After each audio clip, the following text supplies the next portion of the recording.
Hey guys, welcome back to the channel. This is a story about what if Naruto gets revenge on the council. Before I start, please support for more amazing content, and do consider subscribing to my channel and share this video with your friends. This is written by Missing Neen and link in description and support writer. Let's start the video. Chapter 1. In an isolated room in a separate wing of the Konoha Hospital, two Umbu ninja stood guard outside a sealed door. The room was reserved for treating ninja from other villages that had been captured. Footsteps alerted the two Umbu on guard that someone was approaching. A fellow Konoha ninja dressed in the standard ninja uniform came into their line of sight. He had silver hair and the bottom half of his face was covered by a mask as well as his forehead protector over his left eye. Kakashi-sama. Both the Umbu said as they stood aside, releasing the seal on the door. Kakashi entered the room alone and closed the door behind him. The room was by no means spacious. All it had was a single bed and a single light bulb hanging from the ceiling was the only light source. There were no windows. Lying on the bed, staring up at the light bulb was a young Konoha ninja. He was dressed in all white, a sign that he was a patient. With his hands atop his spiky hair, he sat up to look at the man who just entered the room. Things aren't looking good, Sasuke, Kakashi admitted. The Uchiha just stared at him, not responding. Naruto is in a coma and doesn't look like he is going to wake up anytime soon, Kakashi continued. That idiot, if he only stayed in the village, Sasuke mumbled. We both know that there would have been no force great enough in Konoha to stop him from going after you. His body isn't healing as fast as it should, Kakashi explained. A pregnant silence developed between student and teacher, either of them wanting to admit fault over the events that transpired recently. With his left hand trembling, the young Uchiha balled his hand into a fist. He clenched so hard his began to draw blood from his palm. After their brief talk, Kakashi exited the room and began walking towards the main wing of the hospital. Making his way to intensive care unit, he found the door he was looking for. A guilty look emanated from his one visible eye. Reaching anxiously for the door handle, he finally entered the room.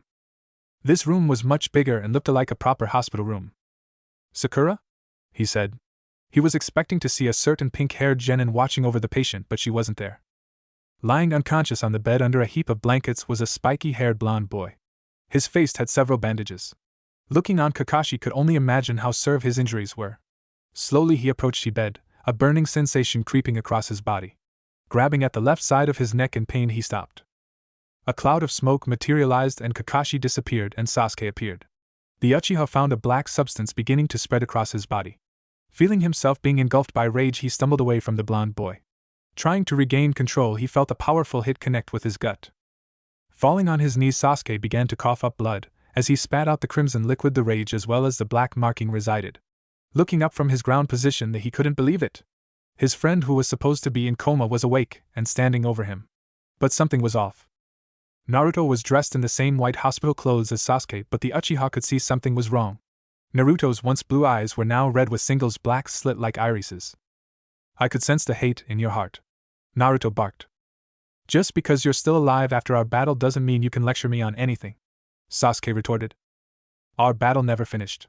Naruto continued, his voice filled with something malevolent. The loser thinks he can beat me, Sasuke rebutted, this time activating his fully developed Sharingan. After the Uchiha picked himself up, a staring contest between the Sasuke's Sharingan and Naruto's Nine Tails eyes began. With his hand on his gut, Sasuke stepped forward until he was nose to nose with Naruto. Using his superior speed and the fact Naruto was injured, Sasuke disappeared and reappeared behind Naruto. He used his left arm to put the blonde ninja in a headlock. The Uchiha used the knuckles of his right hand to press against the back of Naruto's head in back and forth motion. This isn't funny, Naruto screamed as he struggled against Sasuke. His eyes were back to their natural shade of blue. Releasing the blonde from his grip, Sasuke jumped onto the hospital bed. He was different. Something about the fight with his rival and friend had changed him. Instead of the usual depressed look, he was smiling. It's good to see this, Sasuke. It's been a long time since he was around, Naruto commented as he tried to stretch his aching back. Don't hurt yourself, kid. Tomorrow at noon, meet on the roof. We're going to finish the battle that Kakashi stopped, Sasuke said, jumping off the bed and walking to the door. Unlike the last time Sasuke made this challenge, his voice was calm. It wasn't filled with spite, jealousy, or hatred. Don't forget your forehead protector, Naruto laughed, pointing to his forehead on to realize his was missing. The hyperactive ninja began to frantically search around the room for the forehead protector that his sensei had given to him when he was made a genin. With a small laugh, Sasuke left the room, satisfied that his teammate had survived the battle. When the slammed shut, Naruto cast a hand seal and yelled Shadow Clone Jutsu. 3 exact copies of himself appeared next to him, a puff of smoke. With 4 people helping the search, they tore the hospital room apart searching for his cherished possession. When the entire room was wrecked, the door crept open. Standing in the doorway was an attractive blonde woman. She wore a green robe with the kanji for gamble written in black on the back, inside a red circle. Underneath she wore a gray, kimono-style blouse with no sleeves, held closed by a broad, dark bluish-gray obi that matches her pants. Her blouse was closed quite low, revealing her ample cleavage. A look sheer joy plastered her face as she saw the young blonde ninja running around the room. The look of joy was soon replaced by one of annoyance when she realized that he had torn apart the entire room. "I can explain," he said as his shadow clones turned to smoke. The older woman didn't respond, instead she just embraced him, a hug that crushed him. "You're supposed to be resting," she cried softly. In a small dimly lit room 3 elderly people were gathering. The first was an old man with a cane.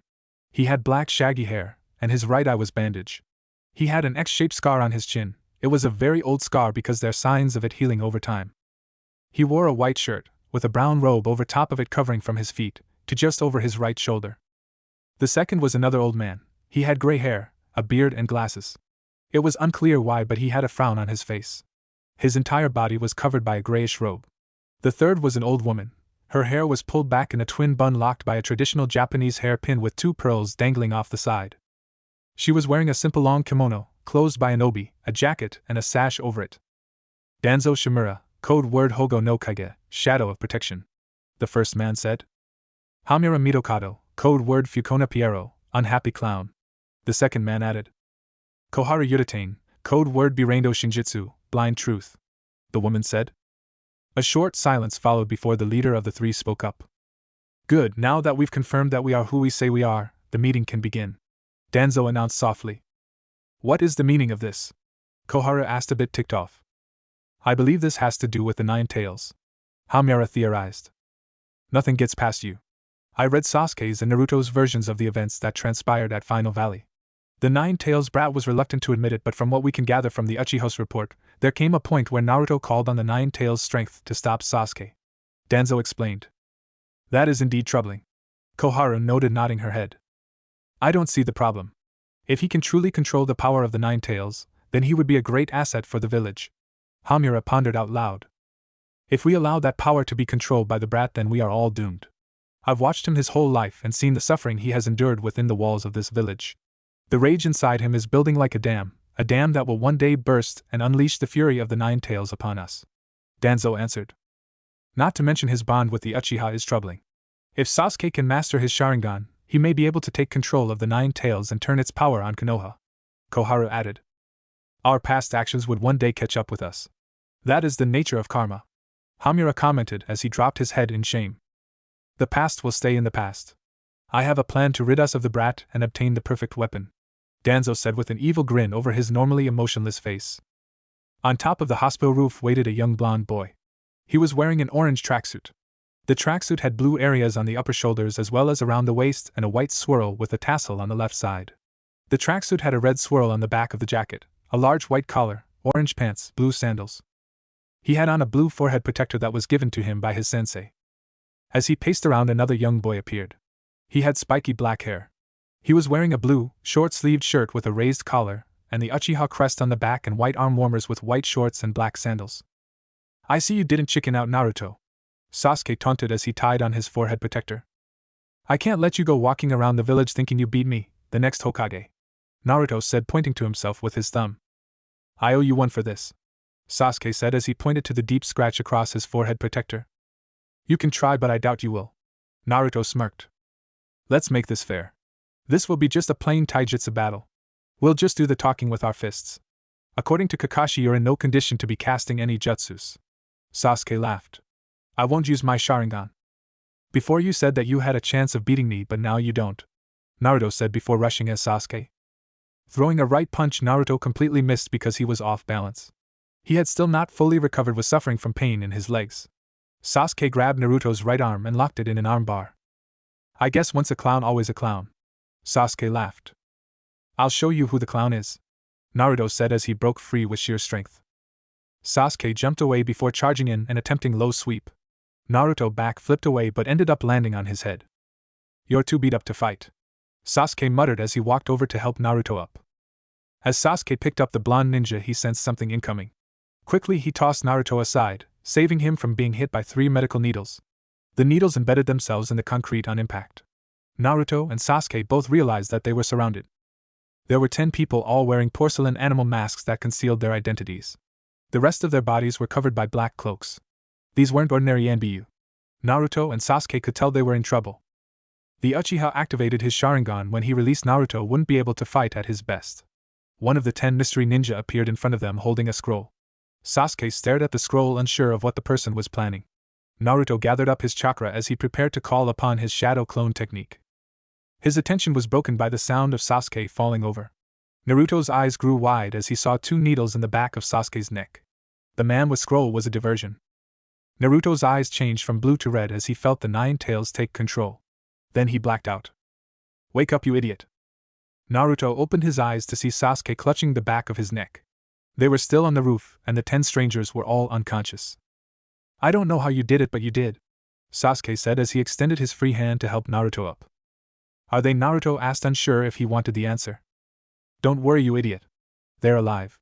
We need to get out of here now," Sasuke said as he jumped off the roof to another building followed by Naruto. "Lady Hokage!" Koharu screamed as she burst into the Hokage office. "Shizen, I thought I told you I didn't want to be disturbed," Tsunade shouted as she quickly hid her sake. A lady with shoulder-length black hair dressed in a long bluish-black kimono with white trimmings, held closed by a white obi, followed Koharu. "I'm sorry, Tsunade-sama, but it's really important," Shizen said with tears in her eyes. Seeing her former student and friend crying, the Hokage realized it must be something important. Naruto and Sasuke were fighting on the roof. Koharu started explaining. "What?" Tsunade roared, slamming her fist into the desk, breaking it.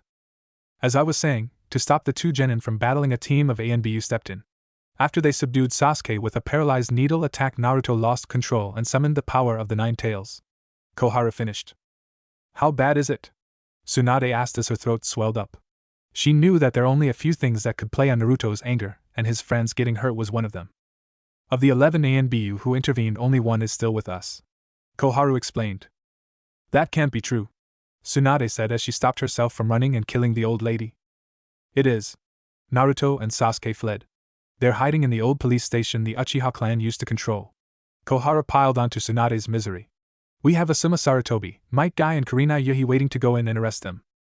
As far as I'm concerned, Naruto is innocent.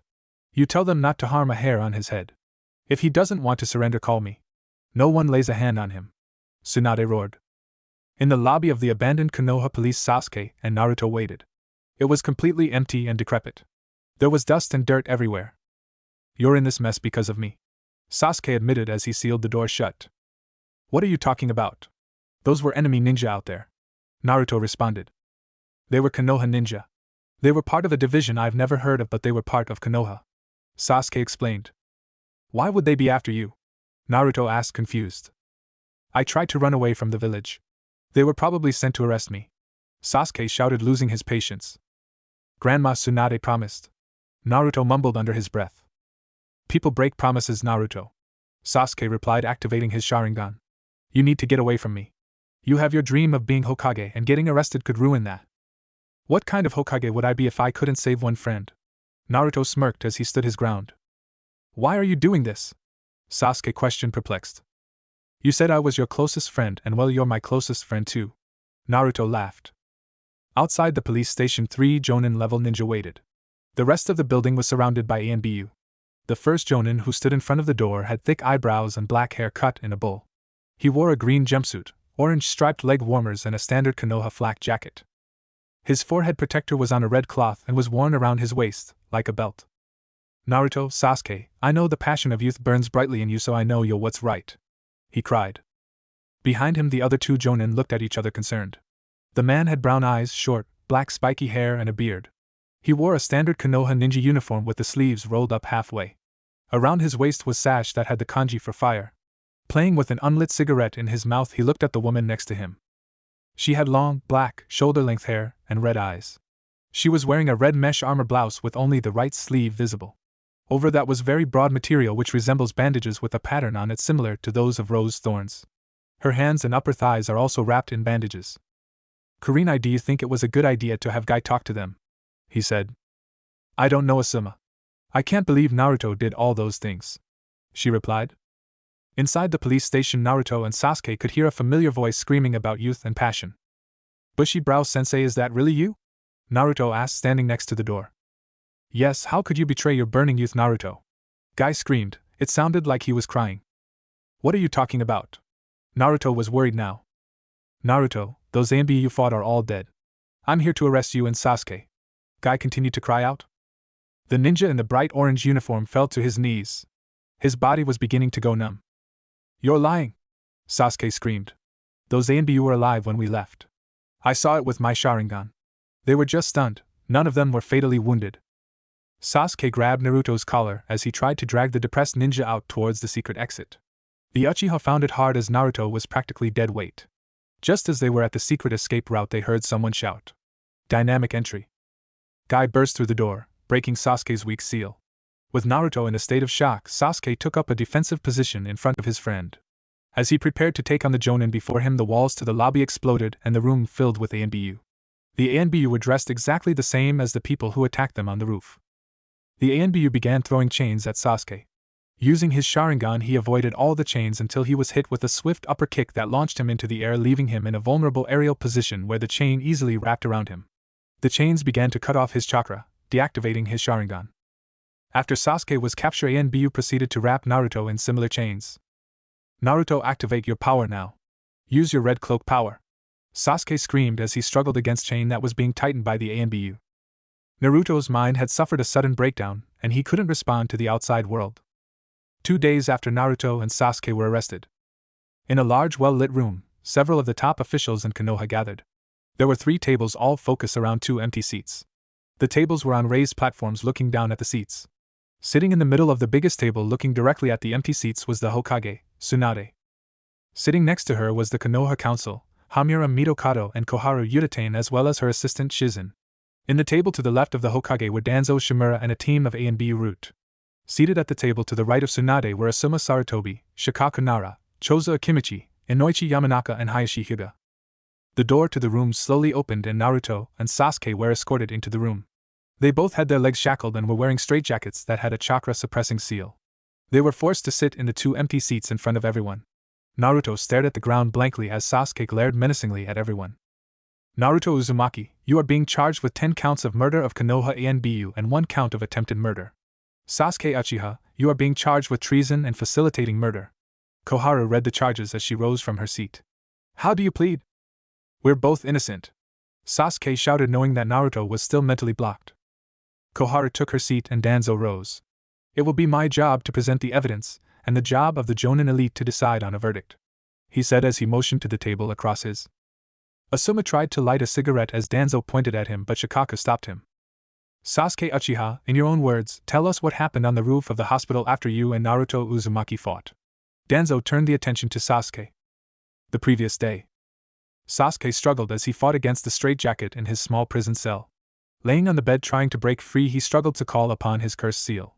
Realizing it was hopeless, he still continued to struggle. Poor Sasuke. A voice from outside the prison cell called out. Sasuke peered through the iron bars but saw nothing. Just listen, don't say anything. Do you want to know why Naruto is so strong? 12 years ago, a powerful creature known as the Nine-Tailed Demon Fox attacked the village, killing many people. To save the village, the 4th Hokage sacrificed his life to seal the demon inside the newborn Naruto Uzumaki. Now Naruto is the living embodiment of that demon. The demon supplies him his strength. If Naruto is found guilty, he will be executed and the Nine-Tailed Demon Fox will need a new host. You being an Uchiha would be perfect. If you gave a testimony convicting Naruto, it'll go a long way in giving you the strength to kill Itachi. We were on the roof when we were attacked. NBU failed to identify themselves. Naruto fought them off and we left them there alive and well. None of them were dying. Sasuke shouted, ignoring his memory. Danzo flinched at the statement but hid it quickly. Fine, lie to us. I have more than enough evidence. First we'll go with some character evidence on Nine-Tailed Demon Fox host. Danzo, you're forbidden to talk about that with Sasuke in the room, Tsunade shouted. Hokage-sama, the Uchiha boy already knows about the Demon Fox. In his fight against Naruto he saw the demon manifest. Danzo explained. Tsunade wasn't happy and continued to glare at the head of ANB Root. A member handed Danzo a file before handing out copies to everyone in the room except Sasuke and Naruto. This is a transcription of a conversation between Sakura Haruno and Ino Yamanaka, Danzo said coldly as he had an ANBU play back a recording. Sakura! A first female voice cried. They arrested Sasuke. What on earth are you talking about, Ino? The second voice responded. My dad told me he was going to be part of a trial involving Naruto and Sasuke. If Naruto is involved, it must be his fault. He must have dragged Sasuke down with him. I don't know, didn't Sasuke try to run away from the village? Ino asked. But he came back and Hokage-sama said she would give him another chance. This is just like Naruto to do something irresponsible and get Sasuke involved. Sakura answered. You're probably right. Sasuke would never do anything to get himself arrested by ANBU. Naruto is reckless, immature, idiotic and undisciplined. That's what happens when you grow up without parents. He has no boundaries. He thinks he can do anything. Sakura, you can't say things like that. Why not? It's true. Everything I said about Naruto is true. Not that. I meant the parents thing. Sasuke grew up without parents. Sasuke is Sasuke. He is amazing. But now he's in jail. Ino cried. Don't cry, Ino. I'm sure the Hokage will sort things out. After all, she loves that fool Naruto.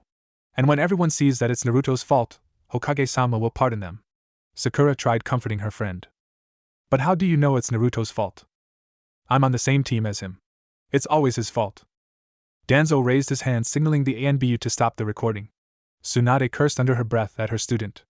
Hamura and Kohara both looked at each other, communicating solely through glances. I hate technology, Sasuke muttered. Is that all? Shikaka asked. You don't expect us to make a verdict based on two girls gossiping. This is just the beginning. Here we have a report written by the Jonin in charge of Team 7, Danzo said as he held up a file. A member of Root handed out copies of the file just like before. This report was based on his first opinion of the team a few days after meeting them. The Jonin elite as well as the Hokage and her council paged through the report reading what Kakashi had written about his team. Tsunade's grip tightened on the file as she read Naruto's review. Danzo cleared his throat as he prepared to read the review. Naruto Uzumaki. Naruto has a craving for acknowledgement. In order to feed this craving, Naruto pull pranks to get noticed. He smiles to mask the sadness of his lonely life. Due to the prejudice and loneliness he suffered in his childhood at the hands of the village, his emotional growth has been severely slowed. Tsunade cringed. She knew Danzo was painting the picture of a child who was too irresponsible to handle the power of the nine-tailed demon fox. Even as the Hokage, she couldn't pardon someone over the charge of murder. She believed that Naruto was innocent, but he wasn't talking. Something was wrong with him. He couldn't speak, and now Danzo was making him out to be something he wasn't, and he couldn't respond. She prayed that Sasuke would be able to prove Naruto's innocence. After a brief pause, Danzo continued, Sasuke Uchiha. Sasuke appears cold, lonely, cynical and arrogant. Sasuke has both superiority and an inferiority complex, as he is unwilling to acknowledge when someone is stronger than him, but obsesses when he believes that they are. He has devoted his life to killing Itachi and in the process declared himself the clan avenger. Danzo, these are serious charges. These reports mean nothing. I want to hear from the surviving ANBU agent, Hayashi demanded. I'm sorry, Hayashi, but he is in the Konoha hospital under intensive care, Danzo said. Tsunade didn't like this. If the only witness was still in the hospital, why did Danzo push to have the trial so soon? The boy is a demon in human form. The fourth Hokage created a monster when he sealed the demon fox in Naruto, Danzo accused. That's enough, Tsunade snapped. Tsunade, it's not your place to hamper the prosecution, Koharu scolded. Tsunade held back the urge to beat the living daylights out of the old woman and Danzo. She wanted Naruto to say something in his own defense. Even he knows he is a monster. Why do you think he keeps quiet? Danzo pointed out. The nine-tailed demon fox is linked directly to his anger. When he was approached by the ANBU on the roof, he lost his temper and summoned the demon's power.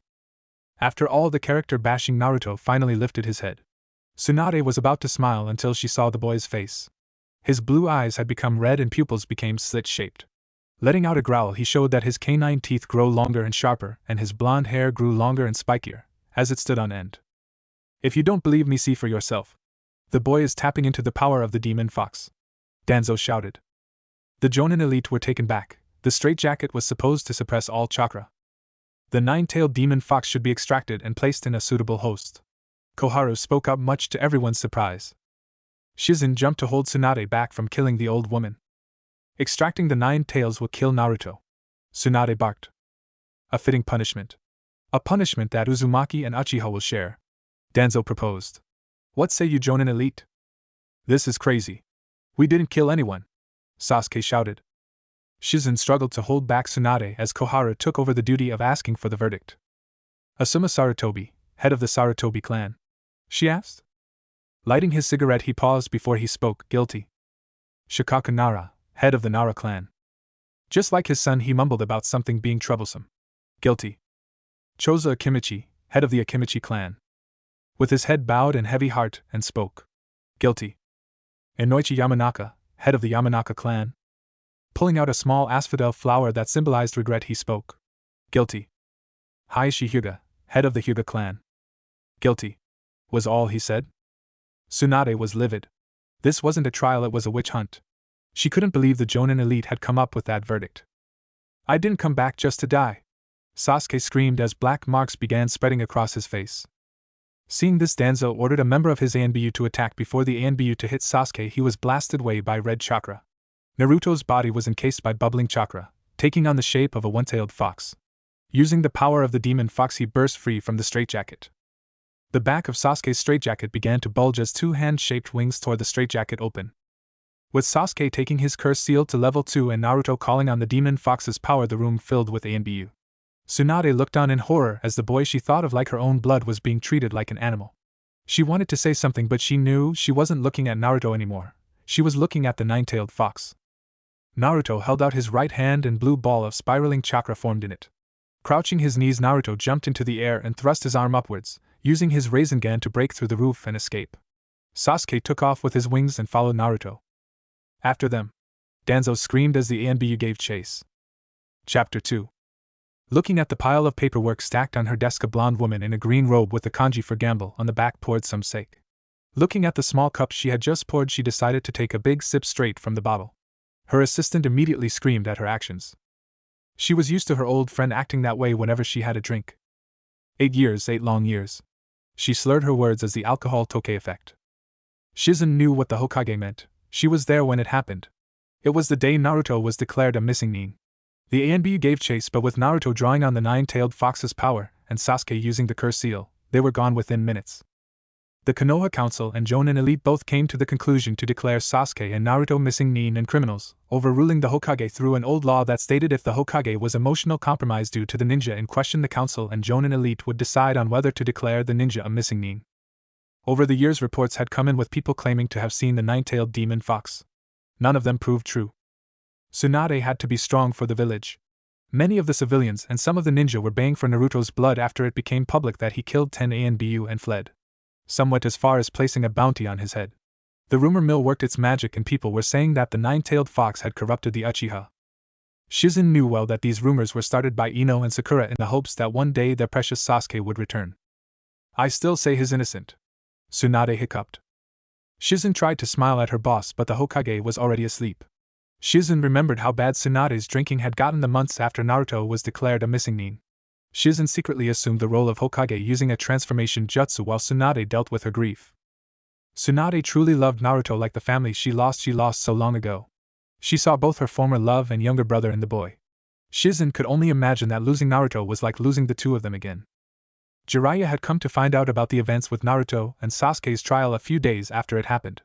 Unlike Tsunade, who spiraled into depression, the Toad Sage, who was known for his calmness and humor, lost control and almost killed the Jonin elite.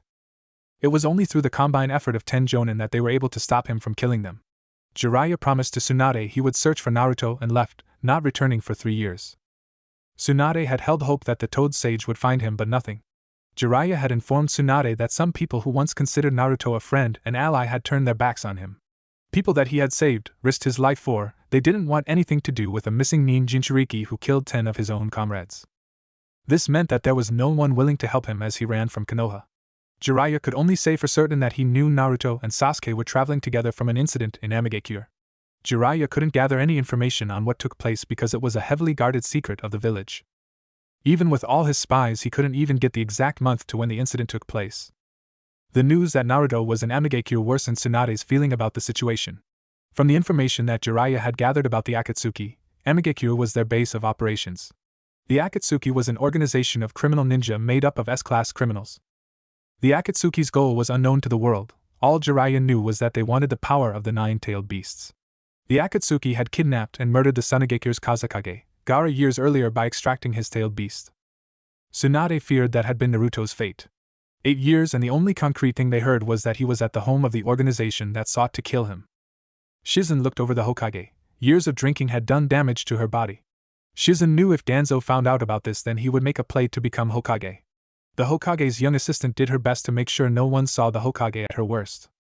Shizen covered the Hokage with a blanket from her desk. Standing guard at the door, Shizen let out a deep sigh. Tomorrow she would have to transform into Tsunade while issuing the new Team Kakashi with their mission. Clutching her fist tightly, she dreaded seeing that team. She had nothing against Kakashi personally, but she couldn't stand 2 members of that team. Those 2 were once her sibling disciples. It was morning in Konoha, and Tsunade, rather Shizen transformed into the Hokage, sat at the main desk in the Hokage's office. Kakashi was already in the room waiting for his team to arrive. He was dressed in the same Jonin uniform that he always used. There were times that Shizen had considered asking Kakashi to step in as Hokage when Tsunade was at her worst, but she always remembered that Danzo would never allow. Danzo would use the copy ninja's reaction to events of 8 years ago as a reason why Kakashi should not be Hokage. His reaction was just like Jiraiya's to news that the Jonin elite had found Naruto guilty of a crime he couldn't have possibly committed in such a farce of a trial. Unlike the Toad Sage, Kakashi gave his fellow ninja a chance to explain themselves. It was when Hayashi called Naruto a beast that Kakashi lost the cool he was famous for. A battle between Sharingan and Byakugan broke out. If Guy hadn't stepped in when he did, the Hyuga clan would have been looking for a new head. The doors opened and the second member of the team entered. He wore a flak jacket over a black long-sleeved shirt with matching pants and sandals. His long jet black hair was tied in a spiky ponytail. Upon entering the room, he mumbled about something being a drag. To call him Shikamaru Nara would be a mistake. These days he was just Shikamaru. He had been stricken of the clan role a month after the Naruto and Sasuke trial. During Jiraiya's attack on his father, Shikamaru didn't intervene. When questioned about it later, he answered by saying that Naruto was innocent and his father had made a mistake. After urging from the Konoha Council, he was removed from the clan so that he wouldn't become part of the Jonin elite. Shizen had grown to respect Shikamaru, and so had Tsunade. He was one of the few people in Konoha who truly believed Naruto was innocent. After hearing how Sasuke defended Naruto, Shikamaru changed his opinion about the Uchiha and fought against the Konoha Council, declaring them missing nin.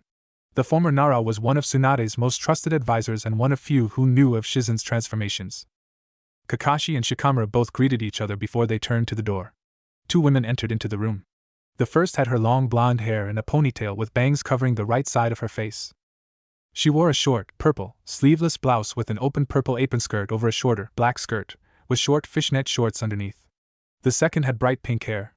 She wore a simple red top, with black gloves, black boots, black shorts, and a short gray apron skirt. Sakura Haruno and Ino Yamanaka, the 2 were Jonin-level medics. During the months after Sasuke and Naruto were declared missing nin, the 2 of them launched a campaign to drop Sasuke's classification as a missing nin by shifting the sole blame to Naruto. They went around the village gathering support for Sasuke and developing hatred towards Naruto. These actions would be the downfall of the Konoha 10. Shikamaru opposed the way the girls were making Naruto out to be the bad guy. Shikamaru was joined by Shino Aburame, Hinata Hyuga, Rock Lee, and Niji Hyuga. They all believed Naruto was innocent.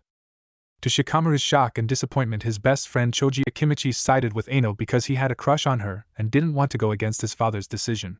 Kiba Inuzuka and Tenten also sided with Ino and Sakura. Kiba reasons were similar to that of Choji. After Naruto was declared a missing nin, Hinata confessed that she was in love with Naruto. This broke Kiba's heart. He didn't want Naruto back in the village because he wanted Hinata. Tenten joined for the exact same reasons as Ino and Sakura. She was a Sasuke fangirl. Shikamaru refused to make eye contact with the 2 medics. Shizen knew that there would be tension in this team, but only they could carry out the mission at hand. Ahem. Shizen, as Tsunade said, to get the attention of the 4 Jonin. A joint task force consisting of Temari of Suna and Enko of our own village was sent to the Land of Waves to help establish a ninja school 6 months ago.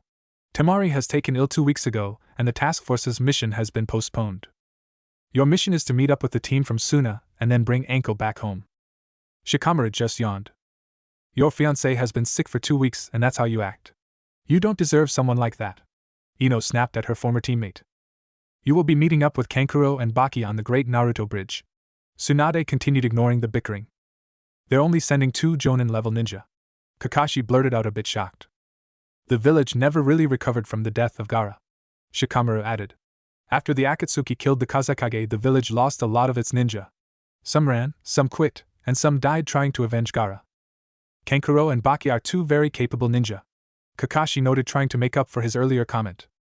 Sakura and Ino, you are to provide medical treatment to Temari before bringing Anko home, Tsunade said as she dismissed the team. Once everyone was out of the room, Shizen released the jutsu and leaned back in the Hokage's chair. She smiled as she looked around the office. She was starting to like being at the top of the village hierarchy. Shaking her head furiously, she tried to banish the thought from her head. At the village gate, Sakura and Ino waited for the two men of the team to join them. They were packed and ready to set off. The two of them had become the best of friends due to their common goal, one day bringing Sasuke back to Konoha. It was a foolish dream, but it was one they clung to. With Kiba, Tenten and Choji helping them, they thought they were closer than ever to getting back their beloved. The day Sasuke comes home will be the day we get married, Ino fantasized. Choji would be so disappointed if he heard that, Sakura teased. Ino remained silent before the two of them burst out laughing. It was their personal joke. They knew of the feelings Choji had for Ino, and they used those feelings to manipulate the poor ninja every chance they got. Ino kept him wrapped around her little finger, flirting with him and egging him on. She had no intention of actually pursuing a relationship with the future head of the Akimichi clan. To her, he was just a means to an end. As the two laughed as if they were young schoolgirls gossiping, they were joined by Kakashi and Shikamaru, who were both prepared for the mission. After 8 years without a single sign, do you two still think Sasuke is alive? Shikamaru asked, trying to play on the nerves of the girls. With his one exposed eye, Kakashi shot Shikamaru, and I don't have the patience for a bitch-fit look. How dare you say something like that? Sakura screamed.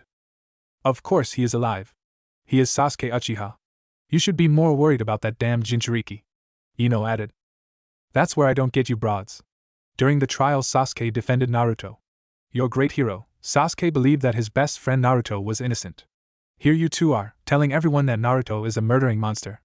Sasuke would be so disappointed in you, Shikamaru said, sticking a verbal dagger into the backs of both the girls. As they walked further away from the village, they met up with another team returning to the village. Standing in front of his team was a young man with short, spiky brown hair. He wore a yellow shirt with the Konoha symbol in red, gray pants, and a long blue scarf. He had a pair of goggles hanging off his utility belt. Behind him were two men who looked identical. It was Might Guy and Rock Lee. Kakashi, my eternal rival, Guy shouted as he ran to confront the copy ninja. Shikamaru, my eternal Lee, tried to imitate his sensei, but Shikamaru's shadow possession jutsu stopped him. For the last time, Lee, you can't make every single ninja in the village your eternal rival, Shikamaru tried to reason. But the fire of youth burns brightly in me, Lee pled as he struggled. I need more rivals to stoke the fire so that I will one day be as great as Guy-sensei. The young man with goggles balled his fists as he held himself back from doing something he would regret. Well, if it isn't Konohamaru Saratobi, the nine-tailed demon fox's biggest fan, Ino teased. Her comment earned death stares from all the men. She didn't say anything untrue. Sakura came to her friend's aid. It's because of close-minded simpletons like you that Naruto and Ai-chan suffered. Konohamaru spat distastefully. With his index and middle fingers from both hands crossed, Konohamaru prepared to use the shadow clone jutsu. With a large puff of smoke, two exact copies of Konohamaru appeared next to him. That's enough, Guy said, placing his hand on one of the Konohamaru's shoulder. They are on a mission. Guy-sensei, that's not me, Konohamaru said as the clone burst into smoke, leaving Guy red-faced. Sakura and Ino walked onwards, ignoring Konohamaru and his comment about them being simpletons. Bowing towards the returning ninja, Kakashi and Shikamaru set off after the girls. After walking for a few miles, Sakura broke the silence. Can you believe the nerve of that kid? He thought he could take us on with a couple of shadow clones. We've been jonin for close to 3 full years. He just got promoted to the rank and thinks he can run with us, Ino added. The shadow clone was for the Rasengan. Kakashi spoke up, shocking both the girls. Where did the brat learn such a powerful technique? Sakura asked. I showed him, Kakashi admitted. Kakashi, that's so irresponsible, teaching a jutsu so powerful to someone like him, Sakura scolded. Kakashi felt a sense of disappointment. Everything Sakura spoke to him like that. After everything he did for her, she spoke to him little respect. She had stopped calling him sensei the day she became a Chunin. I taught Sasuke the Chidori at a much younger age. And if you ask me, that was irresponsible, Shikamaru joked. It was very rare that the brilliant strategist tried to be funny on purpose. This was not lost on Kakashi, who smiled under his mask. You're just jealous because you'll never be half the man Sasuke is, Ino shot. Shikamaru had given up on trying talking sense to these girls. They had this delusion of the person Sasuke was. It was nowhere near the real person who stuck by Naruto's innocence till the end. It's been so long since I've been to the Great Naruto Bridge, Kakashi said, trying to defuse any possible argument. His mind drifted back to the days after Naruto and Sasuke fled Konoha. A day after the fight with Hayashi, the Sharingan warrior stationed himself at the bridge hoping to find his students. He waited there for 2 weeks. It was after 2 weeks that he was forced back to the village by Shizen. Kakashi's trip down memory lane was disturbed by Sakura's harsh tone. I can't believe they haven't renamed that bridge. It must be bad for business to have a monument like that named after someone like Naruto. Shikamaru ignored the last comment because he was so focused on Ino.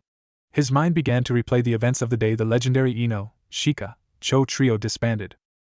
It had been 3 months since Sasuke and Naruto were declared missing nin. After the initial heartbreak, Sakura and Ino decided that they would do something to get their love back. With her father's, who was part of the Jonin elite, help, Ino found a loophole in the law of the missing nin classification. If a vast majority of the village, over 75% of the population, felt the ninja in question was acting for the good of the village, the Jonin elite could revoke the missing nin classification. It was with this knowledge that Sakura and Ino commenced their plan to drop Sasuke's classification as a missing nin by shifting the sole blame to Naruto. The first step of their plan was to convince the Konoha 10 to support them. Outside the first gate of the Forest of Death was the place Ino and Sakura instructed the rest of the Konoha 10 to meet them. Shikamaru was the first person there. He wore a green line mesh t-shirt under a short-sleeved gray jacket with brown pants and blue sandals. Normally he would use a flak jacket, but he didn't feel like it this day. Shikamaru was joined by Hinata and Niji. Hinata had her blue hair in a short, leveled hindcut style just above her forehead, with chin-length strands framing her face. She wore a cream-colored hooded jacket with navy blue pants. Niji wore a khaki shirt and dark brown shorts. He also had bandages wrapped around his right arm, chest, and right leg. The sound of a person shouting about youth was followed by the appearance of Lee and Tenten. Lee's hair was cut into the same bowl cut style as Guy, and he also wore the same attire, a green jumpsuit, orange leg warmers, and his red forehead protector as a belt. Next to him, Tenten tried to calm him down. Her hair was combed into Chinese-style buns on either side of her head. She wore a pink sleeveless blouse and dark green pants. Soon they were joined by the 2 males from Hinata's team. Kiba wore dark grayish pants reaching to his calves and a gray, hooded fur-lined coat, with the hood placed on his head. On top of the hood was a small white dog. Shino wore dark sunglasses and a sea green jacket with a high, upturned collar that covered the bottom of his face. Finally, the last 3 members of the Konoha 10 arrived. Ino wore a short purple vest-like blouse with a raised collar, a skirt that was cut off on the sides, and bandage on her stomach and legs. Sakura was dressed in a red shipao dress with tight dark green shorts. Running up behind the girls was poor Choji. He wore brown shorts, a long white scarf, and a short-sleeved green jacket over a white shirt. Now that everyone was there, Ino and Sakura decided to begin the meeting. I'm just going to say it, Sasuke being declared a missing nin is just wrong, Ino announced. Just Sasuke? Niji asked, a bit curious. What about Naruto? Hinata chimed in shyly. What about that idiot? The incident at the trial was his fault. He killed those ANBU because he couldn't control the demon inside him, Sakura answered. I don't believe it. Everything about that trial was suspicious, Shikamaru admitted. Talk like that is the reason you were kicked out of your clan, Kiba barked. It's not our place to talk about the Nara clan's business. Shino tried to apologize for his friend. I agree with Shikamaru. The passion of youth burns brightly in Naruto and Sasuke, that's why I know they are innocent, Lee shouted. You can't use the passion of youth as an excuse for everything. I didn't want to believe Naruto did it, but all the evidence was against him, Tenten said, slapping the back of Lee's head. Guys, this whole thing makes no sense to me. We have to come up with a plan before Sasuke and Naruto are hunted down, Choji spoke up. Choji, you agree with me, right? Ino asked as she stepped closer to the boy. Leaning against him, she pouted her lips and stared at him pleadingly. Naruto is the criminal and he forced Sasuke to go with him, Sakura maintained. This whole thing is Sasuke's fault. If he hadn't run away, none of this would have happened. So if you're blaming anyone, blame Sasuke. Niji boomed, his voice filled with distaste. Niji is right.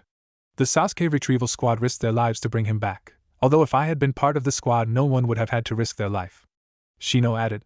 He still wasn't over it. Are you ever going to let it go? Kiba complained.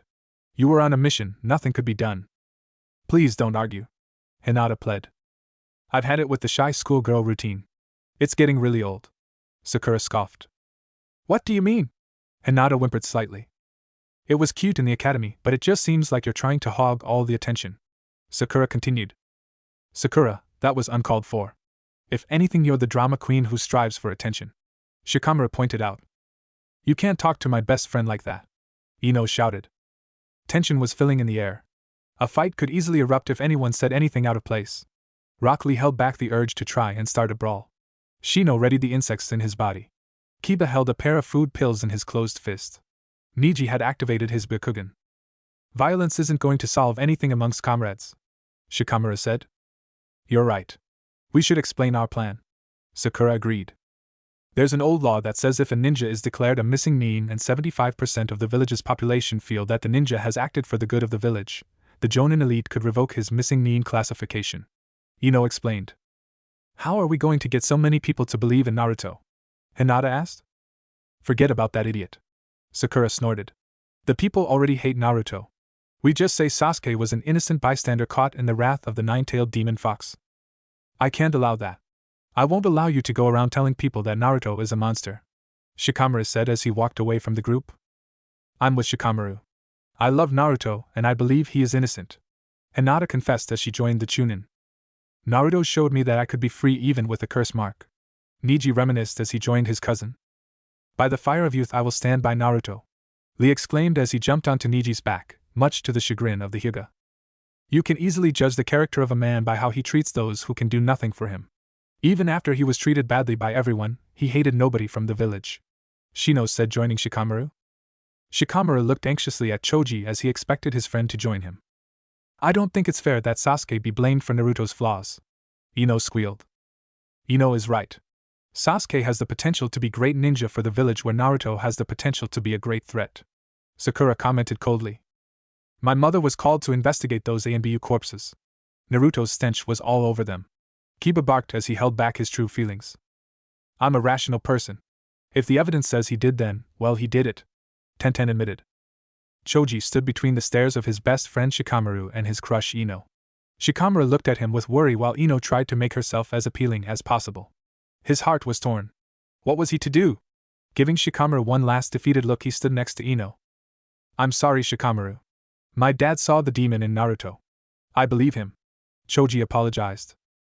Present day at the Great Naruto Bridge, two ninja waited. They were on the side of the bridge leading from the land of fire to the land of waves. The first ninja wore a black, baggy, full-body suit with a red and yellow circle on the front. He had two large scrolls tied to his back. He also wore a black hood with cat-like ears and his forehead protector on his forehead.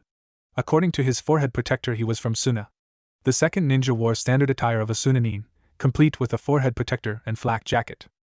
Only the right side of his face was visible, with the rest being covered by his turban-like headgear and a sheet hanging from it on the left side of his face.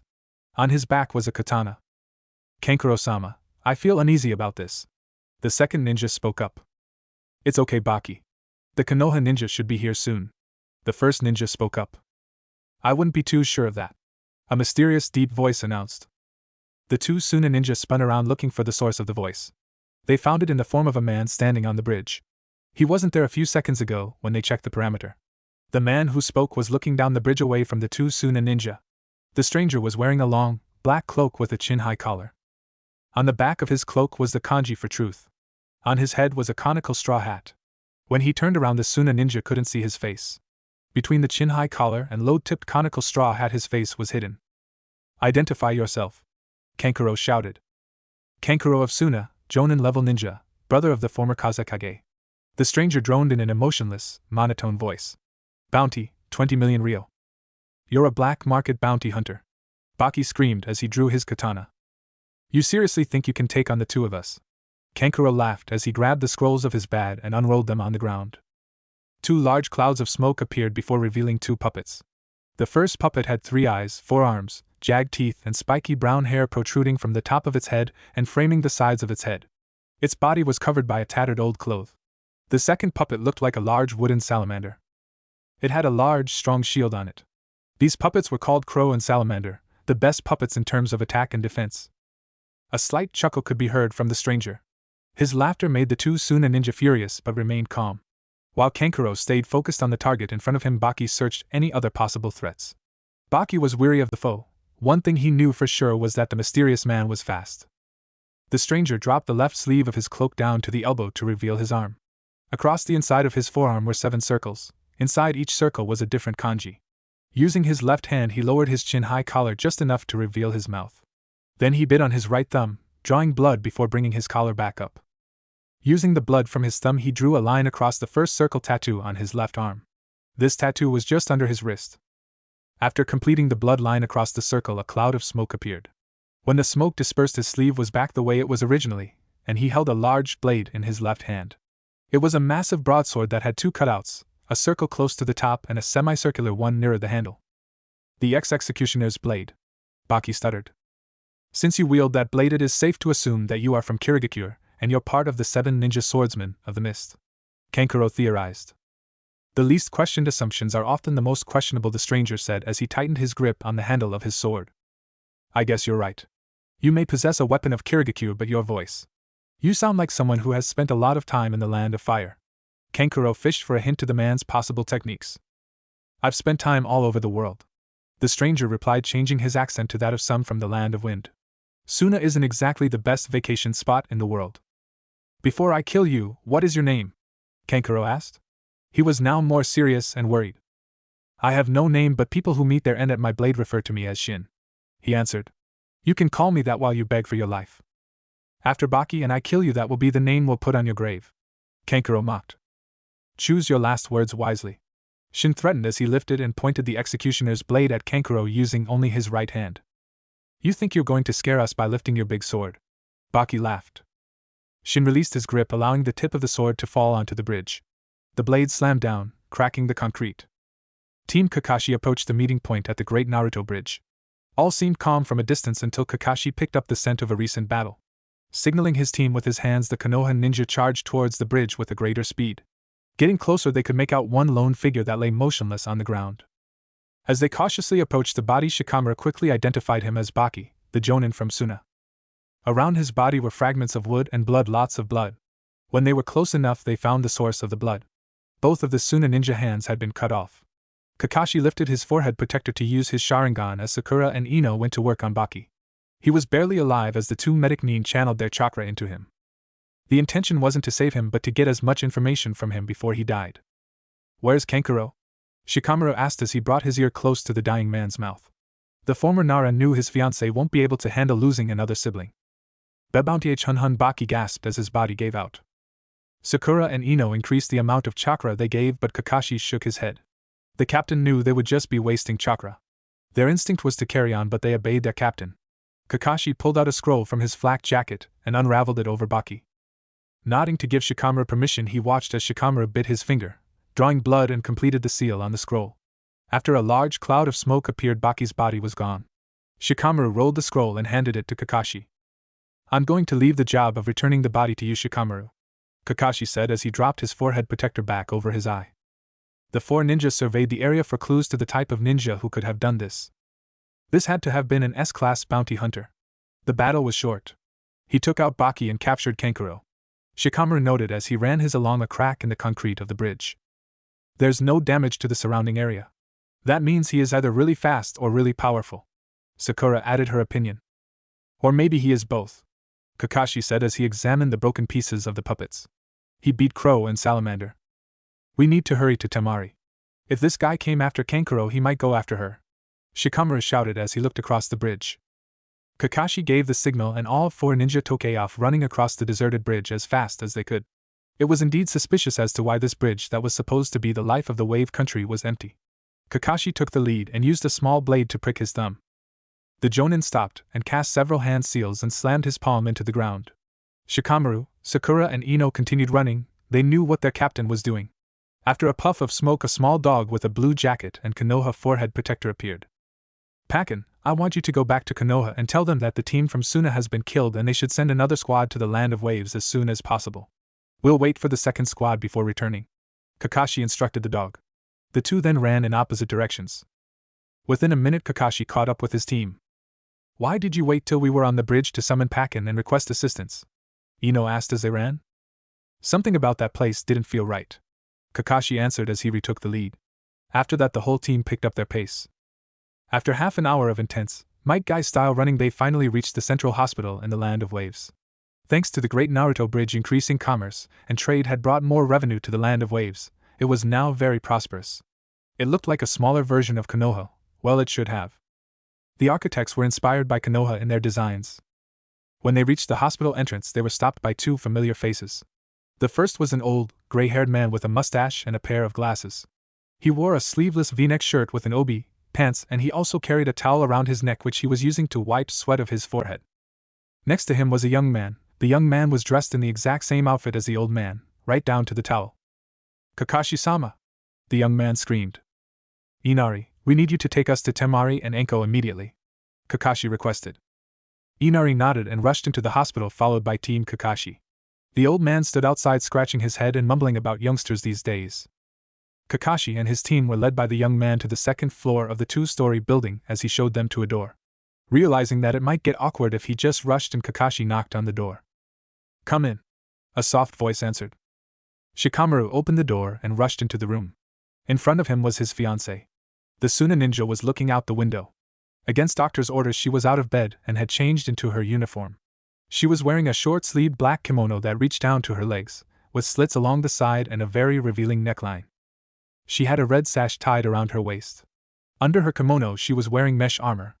Shikamaru rushed over and wrapped his arms around the blonde woman.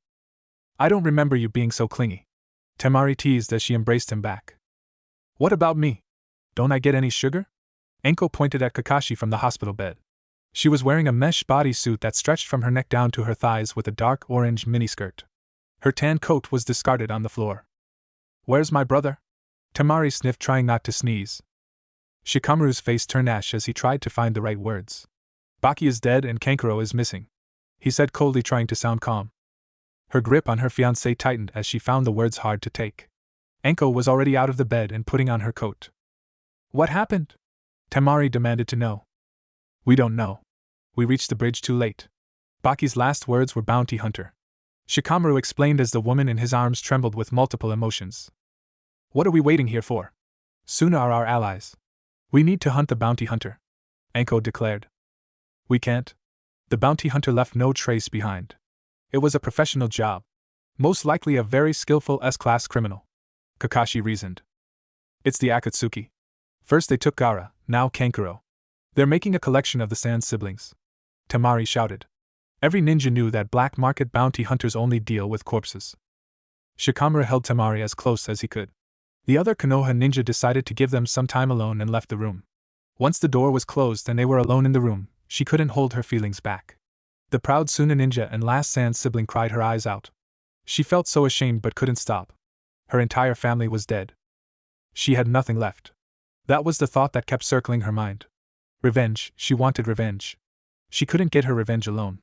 She needed the help of her future husband. She decided she would wait until she told her village about what has happened before setting off. "We'll find the person who did this, and we will make him pay," Shikamaru tried to console. "Thank you, but this is none of Konoha's concern," she responded, wiping away some tears. "Who said anything about Konoha? This will be a husband and wife thing," he whispered. Temari couldn't believe it. Her fiancé was in her head. He had read her mind perfectly, just like he did all those years ago during the Chunin exam. Outside of the hospital, the rest of Team Kakashi waited with Enko and Inari. "Inari, why was the bridge so empty today?" Kakashi asked, trying to make sense of it. "About 2 weeks ago, an inspector said that there was something wrong with the bridge. He was part of Feudal Lord's Council. At first we thought he was asking for a bribe, but then he showed us the damage the sea winds have caused to the bridge. He said the bridge can't be used by civilians until it is up to code, but ninja may use it," Inari explained. "Did he specifically say that only ninja would be allowed to use it?" Kakashi questioned. "As a matter of fact, he did. He even emphasized the point," Inari remembered. 2 weeks ago was when Temari fell sick. This could be a setup. It's almost certain that Kankuro would be here to take his sister home, Kakashi thought. What did this man look like? Inari began to think back to when he met the man. As he thought, his pupils became dilated and he became unresponsive. "It's a mind seal," Sakura said as she lowered Inari to the ground. Ino placed her hands on the young man's forehead and entered his mind. Closing her eyes, she could see the landscape of his mind. It was like an ocean. She recalled his memories and they would be displayed in the water. Concentrating her chakra, Ino searched for the memory of 2 weeks ago. She didn't get a memory. What she got was something much worse. It was a booby trap placed for anyone who tried to read Inari's mind. Ino found that she was no longer in Inari's mindscape. She was somewhere else. She was standing in the middle of a barren field that seemed to stretch out infinitely. A red moon cast a red light over the colorless land. Looking closer at the ground, she kneeled over. Upon touching the ground, she found blood. There was blood everywhere. Screaming, Ino jumped away from Inari. She struggled to breathe as a panic attack set in. Sakura left the young man and rushed to her friend's side. Ino couldn't stop the trembling in her hands. She kept picturing all the blood from the mine trap. There's a powerful genjutsu placed on the memory. It's set only to activate as soon as someone tries to read his mind. Ino explained as Sakura helped up. With a few groans, Inari woke up. He wasn't sure how he fell asleep. What did you see? Kakashi asked, trying to assess if any damage had been done to the young man. What are you talking about? I just fell asleep, Inari answered. Kakashi released the mind seal wasn't meant to hurt Inari, just anyone trying to view his memory. The team captain instructed Sakura and Ino to heal Temari up. After that, he decided to tell Shikamaru the information. Kakashi dragged Shikamaru away from his fiancée and Sakura and Ino got to work. Finding an empty hospital room and making sure there was nobody around, he explained everything. This is bad, Kakashi-sensei, Shikamaru said as he went over the facts in his head. To Suna, it's going to look the feudal lord set up Kankuro's kidnapping and possible murder. It could have been an imposter, Kakashi mentioned. Imposter or not, in this ninja world, it's appearances that matter, Shikamaru remarked. The young jonin was right. Even if they told Suna that the Land of Fire had nothing to do with it, an investigation by Suna would turn up the same inconsistencies, that a member of the feudal lord's council was making the bridge only accessible to ninja and Temari getting sick at the same time. Kakashi hoped that it wouldn't go that far. A war between Suna and Konoha would devastate both villages. Kirigakure would easily destroy us afterwards, Shikamaru noted. It had been 5 years since Meitarumi was named the 5th Mizukage of Kirigakure. In an attempt to make peace with the other villages and assure them that Kirigakure were not supporting the Akatsuki, Mei called a Kage summit. During the summit, there was an international incident between Konoha and Kirigakure. The Mizukage was a very beautiful woman, and with Jiraiya being part of the team from Konoha, one should have seen this coming. The Toad Sage was caught trying to spy on the Mizukage while she was in a hot spring. Tsunade had managed to prevent war, but Mei had developed a strong dislike for Konoha. Over the next few years, the relationship worsened as Kirigakure grew as a village. Rumors had been circulating about how the hidden village grew so fast, but none were ever able to be proven. An attempt from the Hokage to form an alliance only made things worse, as a misunderstanding between Anbu from Konoha and Hunter Nin from Kirigakure resulted in the death of one of the Hunter Nin. Although Kirigakure accepted cash compensation, according to Jiraiya, they were waiting for an opportunity to attack Konoha. Apparently Mei could hold a grudge. There was a rumor years ago that Kirigakure Nin were doing black market bounty work and funneling the money into the economy of the Land of Water, Kakashi added. That's all we have. Assumptions and rumors. All we know for certain is that the seal on Inari's mind is an S-class genjutsu, Shikamaru responded. I think you should check on Temari, Kakashi said to end their discussion. On the desk of the Hokage sat a tired dog. Pakken had completely exhausted himself running. Laying on his back, the dog explained everything. Tsunade, the real Tsunade, gritted her teeth at the news. 2 ninja from their ally had been killed before they could meet. It looked suspicious, and any outsider would see it that way. Shizen, assemble a team of jonin to escort Temari back to Suna. We must show Suna that we still value the alliance. Tsunade shouted, only to realize her assistant was right next to her. After regaining her hearing, Shizen rushed out to find a team. She had to choose ninja who were fresh and didn't have any important missions coming up. She knew 3 ninja who fit that description perfectly. She didn't want to send them with Sakura and Ino already in the Land of Waves, but she had no choice. Issuing the order to a chunin, she sighed heavily. 10 minutes later, in the Hokage's office, the team was ready. Shizen had left to prepare a formal report to hand over to Suna once the team reached their destination. It was a document stating that the team from Konoha arrived as soon as possible but were too late. Tsunade looked at the team assembled before her. She was hoping it would be Team Niji or even the new Team Guy. The Hokage couldn't fault Shizen with this. These were the only jonin available. In her mind, she was swearing repeatedly. Ignoring her own prejudice against them, she decided to issue them with the orders. The first member of the team had long, brown hair that reached to his waist. He wore a red suit with plated armor on his torso, arms, and upper legs. On the front of his chest armor was the kanji for food. The second member of the team was a woman with dark brown hair, which was worn in Chinese-style buns on either side of her head. She wore a long-sleeved white blouse with a high collar and puffy pants. The final member of the team had messy brown hair. He wore a leather form-fitting black jacket along with black pants and sandals. Choji, Tenten and Kiba, this mission is very important for maintaining our good relationship with Suna. Do you understand? Tsunade shouted to drill in the point. The 3 Jonin nodded to signal yes. Your mission is to travel to the land of waves. From there you will escort Temari back to Suna. You will have to move out immediately. Tsunade explained the details of the mission. What happened? Shikamaru can't take care of his own wife. Kiba laughed. This is no joke. Tsunade barked. Move out now. The 3 Jonin shivered in fear before grabbing pre-packed bags from Shizun, who had just entered the room. Tenten, as captain, it'll be your responsibility to make sure the report in your bag makes to the Kazekage. Shizun instructed. You can count on me, Shizun-sama, Tenten said before running off. Once Team Tenten was gone, Shizun closed the door and took her position next to the Hokage. Sighing deeply, Tsunade looked out the window of her office. Shizun, do you enjoy being Hokage? Tsunade asked. Shizun screamed in her usual shocked voice. Tsunade-sama must have read my diary. I was thinking about how I was doing such a good job as a proxy Hokage I wanted to write about. Wait, if she read my diary then she would have seen all those poems I wrote about my favorite Jonin. She's definitely going to use it to embarrass me. Forget about embarrassing, she's going to kill me. I knew I shouldn't have written about my fears of ending up alone and childless like the Hokage. Shizun, I asked, do you enjoy being Hokage? Tsunade asked again. Why would you ask that? Shizun backstepped. I'm getting old. A new Hokage will have to be chosen soon, Tsunade admitted. What are you talking about? The third was much older than you. Shizun reassured her friend. He didn't use the Yin seal, release, Tsunade said, pointing to the diamond-shaped mark on her forehead. It had been close to 4 hours since Tsunade had issued Team Tenten with the mission, and they were already in the land of waves. Running without any rest stops, they made it there. Outside the hospital were Team Kakashi, Enko, and Temari. I was expecting you to be here a lot sooner, Kakashi said as the new team arrived. We would have, if someone wasn't slowing us down, Kiba snarled, looking over to Choji. Don't blame Choji, Ino spoke up. I'll blame whoever I want, you blonde, Kiba barked but was cut off by Choji. You can't talk to her like that, Choji threatened. It's bad enough you behave like this in Konoha, but now in front of a foreign ninja, Tenten said, stepping in between. Ahem. Kakashi coughed, trying to get their attention. Sorry, Kakashi-sensei. Tenten apologized as she forced her team to bow. Choji, you'll be coming with us back to Konoha, and Shikamaru will take your place in accompanying Temari back to Suna. Both teams will move out in an hour, Kakashi ordered. We get only an hour to rest. That's ridiculous, Kiba growled. You don't seem to understand. Time is of the essence. We are dealing with a very powerful foe. We have absolutely no information on him besides the fact he took out 2 of the best Jonin in Suna, Shikamaru explained.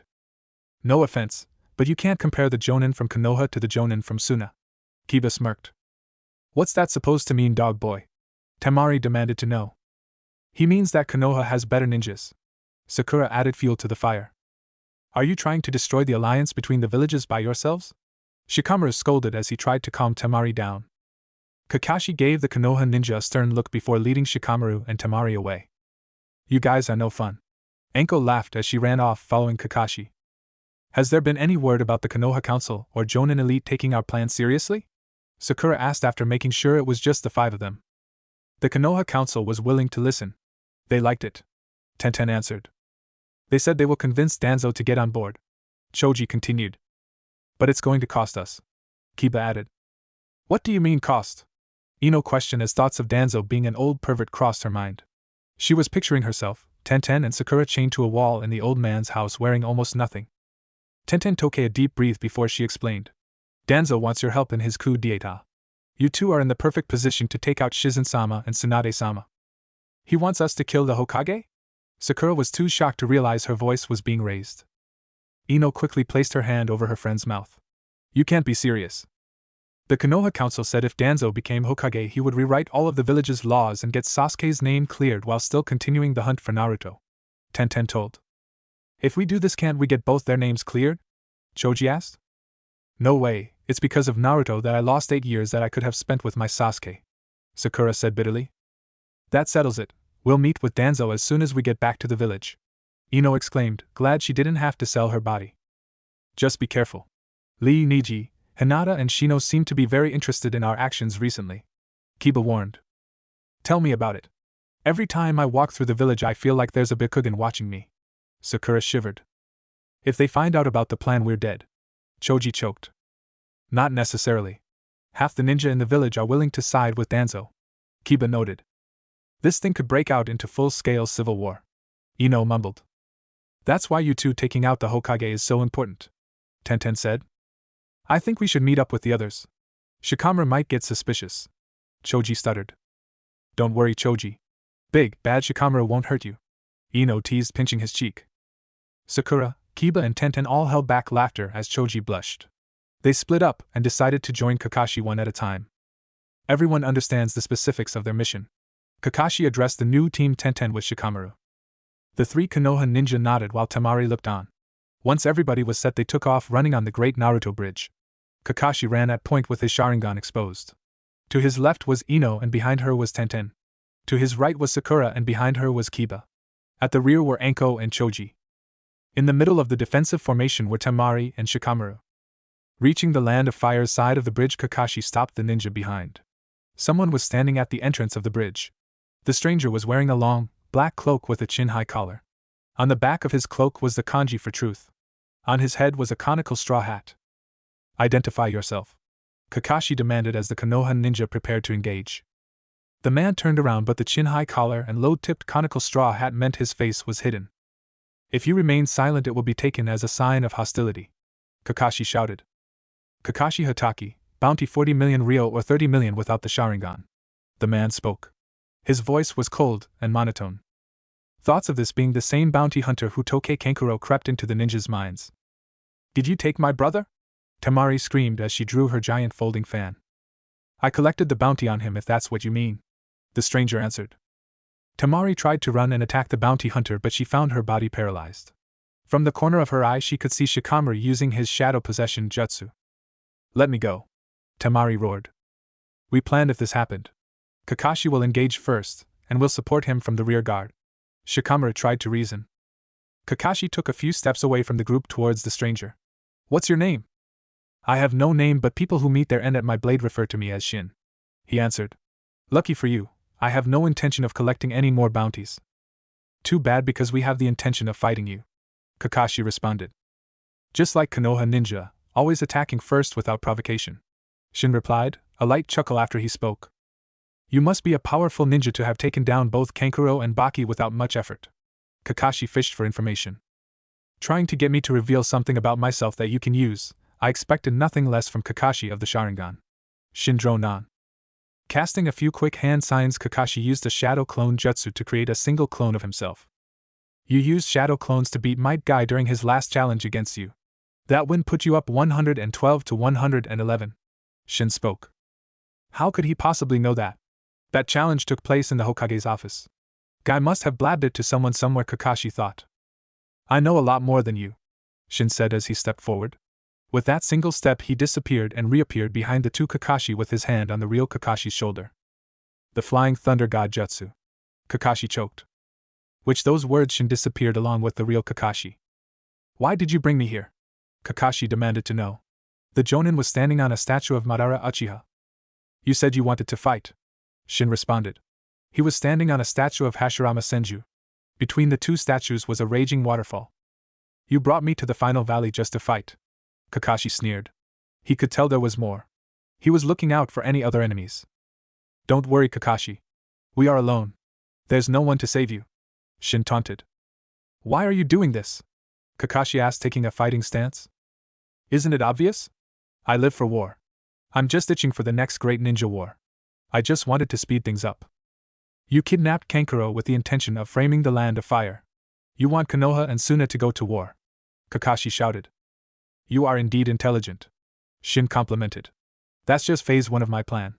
Once Suna and Konoha begin their battle, Kirigakure will get involved. Then hell will break loose on Earth. So you're just a sick sadist who wants to witness large-scale destruction, Kakashi spat. Not large-scale destruction, just the destruction of this ninja world. As long as we live like this, there will never be peace. There will never come a time where the world will be united as one. Once the 5 great ninja nations have been destroyed, an era of peace will sweep the world, Shin went on. Drawing 3 shuriken in his left hand and a kunai in his right, Kakashi stared down his opponent, unable to make eye contact. Your face is well concealed. Are you going to reveal your face, or am I going to have to do that myself? Years of peace and living in Konoha have made you weak, Kakashi. To think I once saw you as the greatest ninja to hail from the Land of Fire. Since I once respected you before I kill you, I'm going to give you a choice. Would you save the life of the Hokage at the cost of more than half your ninjas? The question was laid out by Shin, much to the shock of Kakashi. What kind of question is that? If you're planning on going after the Hokage, I'm sorry to disappoint you, but you will die here, Kakashi answered. Are you truly that blind to the deception and betrayal of Konoha? As we speak now, a ninja of Konoha is planning the unthinkable. A trusted advisor of the Hokage is plotting. In 2 weeks, on the night of the red moon, the Hokage will die at the hands of her own people. Shin predicted, his voice colder than usual. Why are you telling me this? Kakashi shouted. In truth, Kakashi, I have every intention of killing you. It's been so long since I fought someone who had a glimmer of hope against me. I'm giving you every reason to not hold anything back. If you can survive against me, you can save the Hokage, Shin explained. What do you mean survive? You don't think I can beat you? Kakashi spoke as he watched his foe for any sudden surges of chakra. I know you can't beat me. But if you can get this bell, you earn the right to live. Shin dropped a small bell from his sleeve with a long string attached to it. The bell was similar to ones used in Konoha's training methods. Using the long string, Shin tied the bell around his waist with the bell hanging on his left side. Your knowledge of Konoha is very extensive. After I kill you, I'll be sure to take the bell, Kakashi shouted as he threw the shuriken and kunai. 166. Chapter 4. Using the technique that Kakashi had dubbed the Flying Thunder God Jutsu, Shin evaded the shuriken and kunai that became embedded in the stone statue. The bounty hunter reappeared behind the Konoha ninja. Kakashi was expecting this and was already facing his foe. Fire style, fireball jutsu, Kakashi yelled. The Jonin cast several fast hand seal before finishing on Tiger. Kakashi then inhaled deeply before releasing a stream of fire from his mouth through his mask. The fire hit Shin, turning into a large orb of flames before disappearing and leaving an empty, scorched crater in the ground. Using a C-rank jutsu against me, I take that as an insult, Shin mocked as he reappeared in the burnt crater. You're fast, but if all you do is run, then this fight isn't going far, Kakashi responded. I was sure I nailed him, but there's not a scratch. His speed is incredible, his even confusing my Sharingan. I'm feeling extra generous. I won't attack just yet. I'll just defend, Shin taunted. Water style, water shark bomb jutsu, Kakashi announced before ending his hand seals on a ram's seal. A pool of water formed in front of the Jonin from his chakra. He then shaped the water into the form of a large shark and thrust his hand forward, sending it towards Shin. Earth-style mud wall, Shin mumbled as he placed his hand down onto the stone. A large wall of mud that was formed from Shin's chakra rose up and protected the bounty hunter from water shark. Slowly the wall receded back into the statue to reveal Shin still in his crouched position. Lightning Beast Running Jutsu. Channeling his lightning affinity chakra into his right hand, Kakashi released it into the air. The lightning chakra took the form of a blue wolf, while a thin line of chakra acted as a leash. Motioning with his hand, Kakashi sent the Lightning Beast Running Jutsu charging itself at Shin. The bounty hunter raised his right hand up and a wave of chakra emanated through the air. A thin see-through wall of purple crystal formed out of thin air and acted as shield, taking the full force of Lightning Beast Running Jutsu. Kakashi's jutsu dissipated into the air afterwards. You have the crystal release Kekkai Genkai, Kakashi remarked after seeing his attack blocked so effortlessly. You're half right, Shin replied hard-heartedly. If you're so sure you're going to kill me, then you can share all your secrets. Kakashi tried to tempt the bounty hunter into revealing the truth behind his Kekkai Genkai. Kakashi, you are indeed a true ninja. Even in the face of certain death, you're still trying to gather information. This reminds me of the first stage of the Chunin exams. Shin scoffed condescendingly. I've learned one thing. You were at one stage a ninja who took the Chunin exams. You must have taken the exams with that specific requirement. You probably know that every year a different village hosts the exams, and each one's exam has different requirements. So by giving me the specific detail of the exam you took, you are feeding some information. You want me to think you took your exam in Konoha? Kakashi theorized. You are indeed a ninja worthy of becoming Hokage someday. I'm sorry that I have to end your life here. Shin's voice returned to its normal emotionless tone. You seem to be avoiding the issue of your Kekkai Genkai, Kakashi reminded. Take a trip down memory lane, Kakashi. How did you obtain your Sharingan? From Obito Uchiha, I'm certain of my facts with this issue. Your friend's dying wish was for you to have his Kekkai Genkai as a gift. My story is very familiar but also very different, Shin answered. The crystal release Kekkai Genkai was supposedly connected to Otogekure. You must have some connection to Orochimaru. Kakashi fished for more information. Orochimaru is a true product of this ninja world. You couldn't see my point of view before. All I want is peace through the destruction of this ninja world.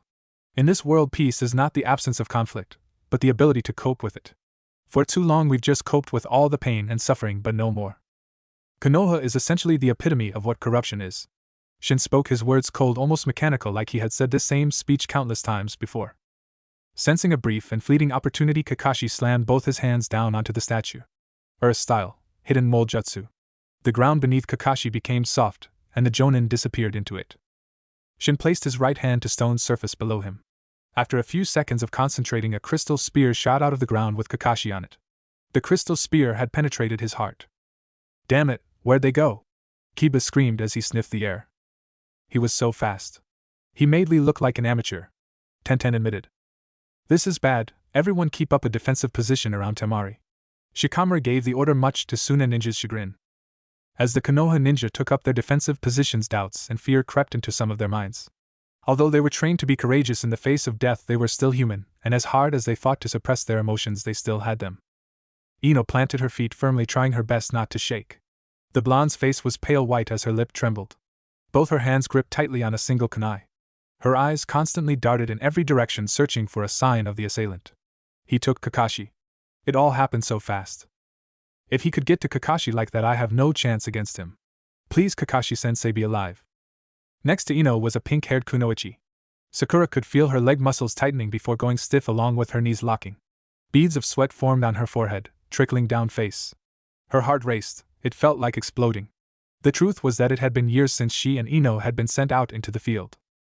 Normally they were left safe and sound in the Konoha hospital. If Sasuke was here, we'd all be safe. I'd even settle for Niji or Lee at a time like this. They may be able to match this guy for speed. Kiba, do you smell anything? Shikamaru asked as he channeled his jutsu through his chakra blades. That guy has no scent, and Kakashi's scent is completely gone. The bounty hunter must have been using a space-time jutsu, Kiba remarked as he concentrated his chakra to his nose. So we're fighting something along the lines of the technique used by the fourth Hokage? Tenten asked as she half unrolled a small scroll she had hidden in her clothes. I pray we're not. Shikamaru conceded, dropping his head. Was the fourth Hokage's technique that powerful? Temari asked, surprised. That technique earned him the name Konoha's Yellow Flash. Enemy ninja had a flee on sight order when it came to him. The power of the Flying Thunder God Jutsu put Konoha on the map. If this technique used by the bounty hunter is half as powerful as the Flying Thunder God Jutsu, we're sitting ducks without a Byakugan or Sharingan. Shikamaru explained. We should be prepared for anything, Choji said as he played with what looked like a yellow food pill. Shin stood still, admiring his work, looking at the dead jonin. Unexpectedly, Kakashi's body burst into smoke. The instant that happened, the stone surface behind Shin broke open and the real Kakashi erupted out of the ground with his right hand extended. His hand was covered in lightning chakra that was shaped into a blade. Lightning blade! Kakashi shouted as he drove his jutsu through the bounty hunter. After landing, Kakashi looked at his hand. He had a black cloak on his arm. He had aimed his jutsu directly at Shin's heart, but somehow the bounty hunter escaped, leveling behind his cloak. Ripping the cloak of his arm, the jonin looked around, searching for his foe. To Kakashi's horror, he spotted the bounty hunter. He was wearing a standard Konoha ANB uniform without the arm guards or the gloves. On the inside of Shin's left forearm there were 7 circle tattoos with different kanji in each one. This time the bottom of Shin's face was covered by a mask exactly like Kakashi's own. With his straw hat still on, his face remained hidden. I see where you get your crystal release from, Kakashi noted. You noticed that? Shin was lightly amused. It's hard not to. Kakashi pointed his Sharingan. Your right and left hand are different. Your right is a transplant, I assume, from a crystal user. The Sharingan is indeed a powerful Kekkei Genkai. The bounty hunter flexed his right hand. There were 2 seals, one on his palm and the other on the back of his hand. The seal was a circle with 2 triangles intersecting so that the tip of one touched the base of the other. Think Roy Mustang, from Full Metal Alchemist, alchemy glove transmutation circles. Inside the triangles were tiny, unreadable kanji. Nice imitation ANBU uniform. This is the real deal. It was given to me by a former ANBU of Konoha. A one-sided staring contest began, with Kakashi trying to get a good look at his foe. The jonin could only theorize that Shin knew the workings of his Sharingan and planned to hide his face. As Kakashi tried to formulate a plan, the bounty hunter raised his right arm towards Kakashi. Crystal spikes burst from the stone's surface in different directions and headed towards the copy ninja. Reacting on the instinct, Kakashi leapt into the air, avoiding the crystal attack. Drawing his kunai, he descended on his enemy. A pink energy formed in Shin's hand before forming into a crystal kunai. The Konoha ninja dove with his weapon pointed at his target. Reacting accordingly, Shin swung his arm into the air, using his crystal kunai to deflect Kakashi. After being knocked away, Kakashi landed on his feet and charged. Every swipe that the legendary copy ninja delivered was skillfully blocked by the bounty hunter. Jumping backwards, Kakashi threw his kunai. Shin responded by throwing his. The two weapons met, hitting each other before being sent in different directions from the source. Sensing he was at a disadvantage, Kakashi ran to the edge of the statue and jumped into the waterfall. Using a great amount of skill, the copy ninja ran down the rushing water. When he reached the river of the bottom, he found Shin waiting for him. A smile grew under Kakashi's mask as he began to cast hand seals. After the 44th seal, he stopped, and a large dragon made of water emerged from the water under him. That last time you were here was when you carried 2 beaten boys back to your village only for them to be declared missing a few days later. Shin taunted Kakashi with his greatest regret. As much as I enjoyed talking to you, this ends now. Water style, water dragon jutsu. Kakashi shouted, bringing his hands forward. The giant dragon made of water followed the motion of Kakashi's hands and launched itself at Shin. The bounty hunter raised his right hand at the water style jutsu and released a pink pulse of chakra into the attack. The water dragon began changing into a crystal dragon that was now under Shin's control. Shin snapped his fingers and the dragon fell apart, dropping the crystal into the water. So far I'm underwhelmed, Kakashi. I wanted to break a sweat. Looks like I have to kill you sooner than expected. Kakashi realized that he may have made a mistake. He needed the water to preserve his chakra while using the water dragon jutsu. He never expected the crystal release to be this powerful. He was going to go back to his lightning blade. He had already used one that Shin dodged.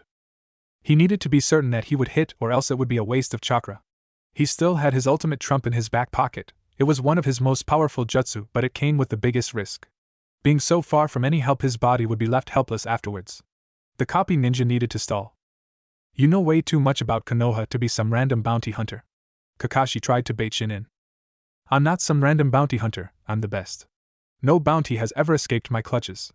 I know everything about your village. It's amazing what money can buy you these days. Shin laughed. The laughter made Kakashi grow more worried. It was an insane, evil kind of laugh. It sent shivers down the spine of the Jonin. You don't expect me to believe that someone is selling our secrets. If I was planning a coup d'etat, I would also want the Hokage to be completely vulnerable. Under his mask, Kakashi gritted his teeth. Was Danzo really planning to overthrow Tsunade? It was a rumor when the 5th Hokage was first given her position. A high alert was placed on the old warmonger and his root division. Was this the truth, or was Shin trying to get under his skin? How can I take anything you say for face value? Kakashi asked point blank. You can't. Everything I said could have been a lie, Shin answered. Kakashi reached into one of his pouches and grabbed 3 shuriken and throwing them in one swift motion.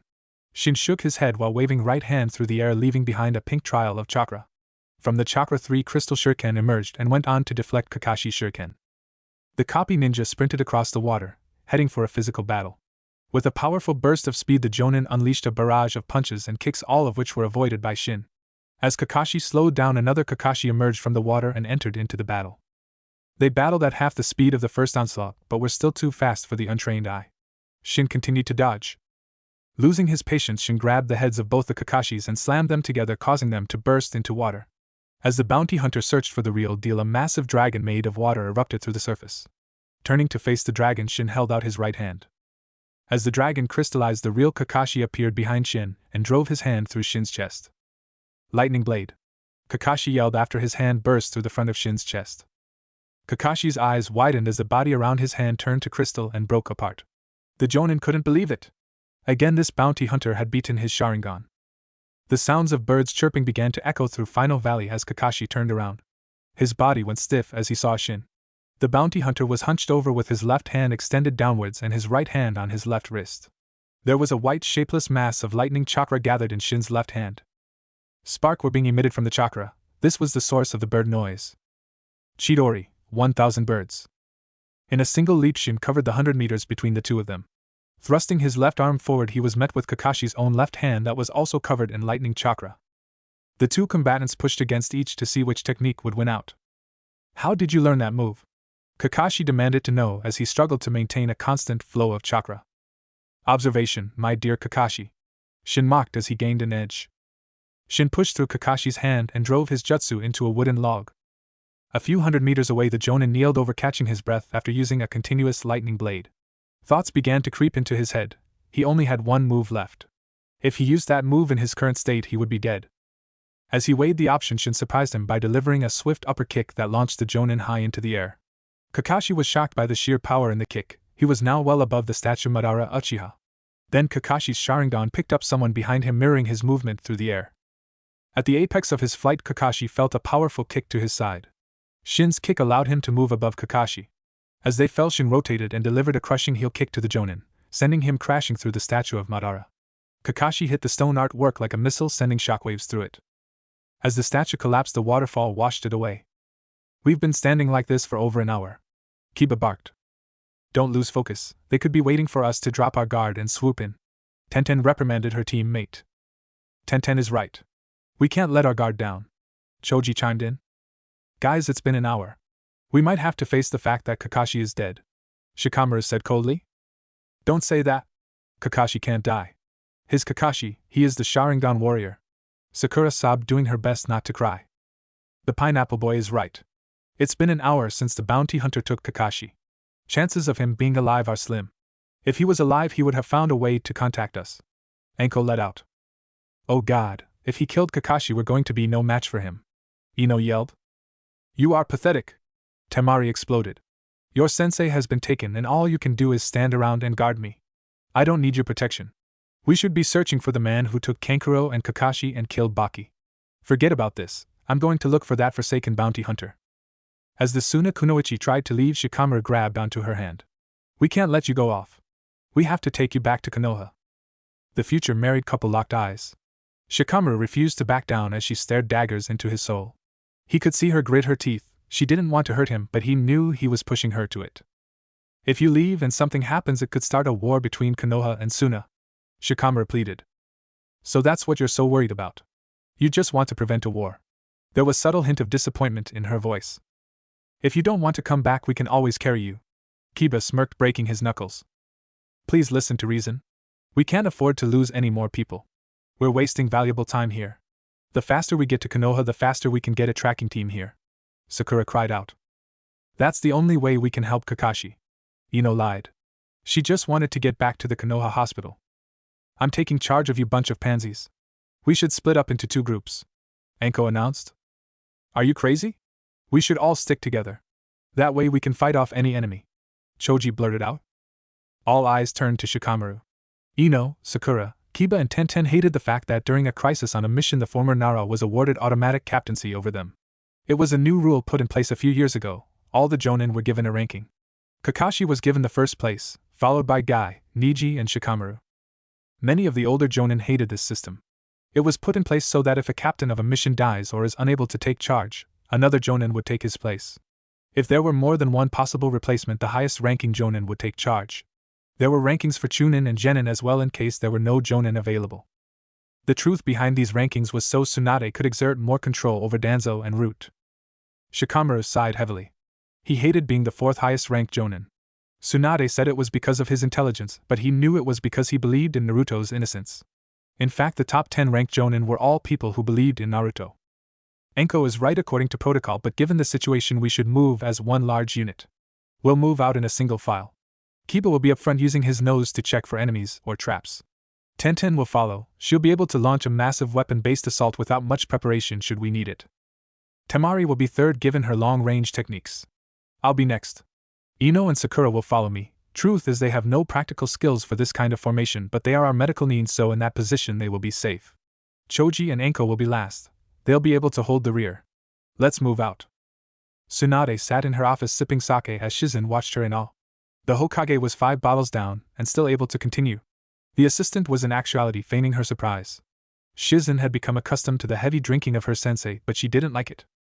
In a stroke of brilliance, Shizen had special sake that tasted the same but contained less alcohol made. "Is it just me or has your chest gotten bigger?" A familiar voice rang from the window.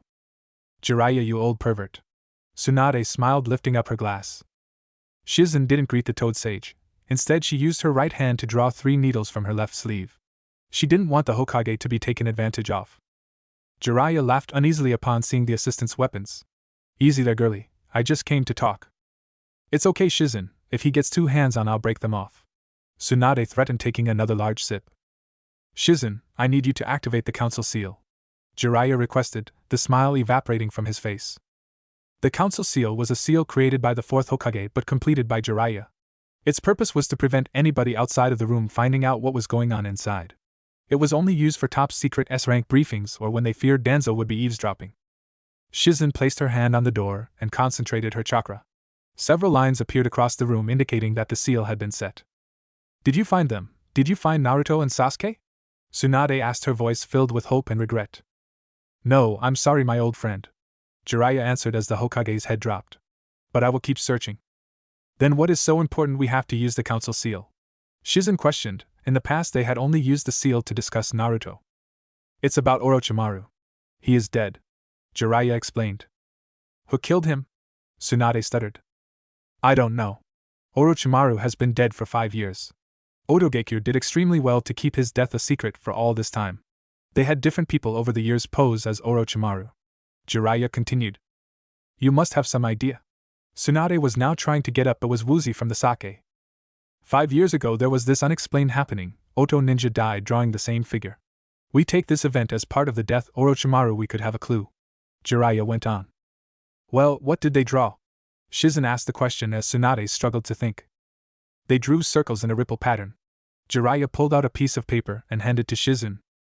This doesn't make much sense. Shizun examined the picture as Tsunade finally got her balance. I can't believe the snake is finally dead. I guess that's another weight off my shoulders. The Hokage stumbled forward.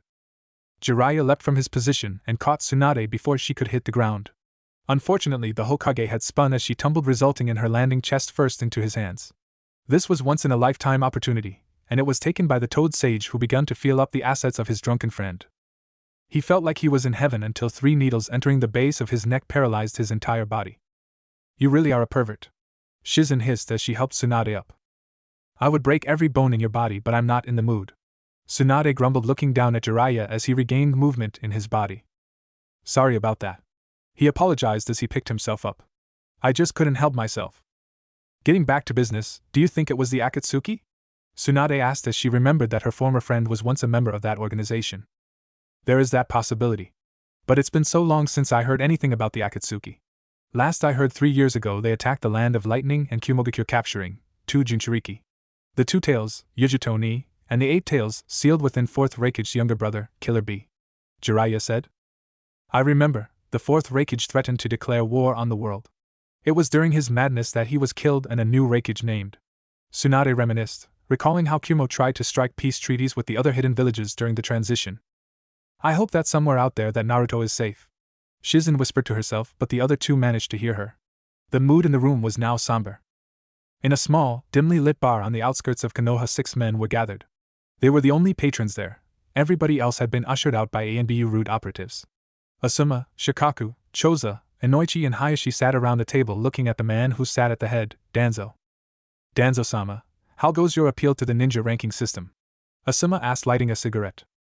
That hag keeps blocking me off. She says it's a way to keep the ninja of the village working hard. We all know that's a load of bull. She just wants to push the ninja she likes to the top. Look at the top 10 jonin.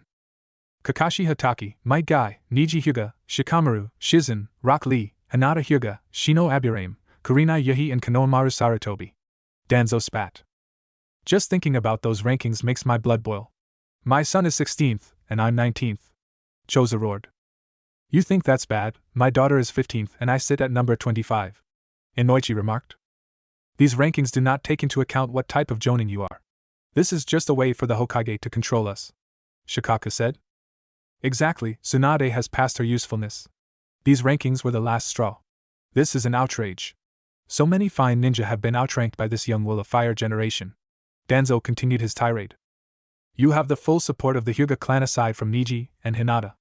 How could she place a member of the branch family above me? Hayashi was furious. He had trouble containing the churka that he was subconsciously sending to his fingertips as he tapped the table. Let's not forget about the Hokage ranking your, how you put it, failure of a daughter above you. Asuma laughed. Asuma, will the Sarutobi clan follow through with the plan? Danzo questioned.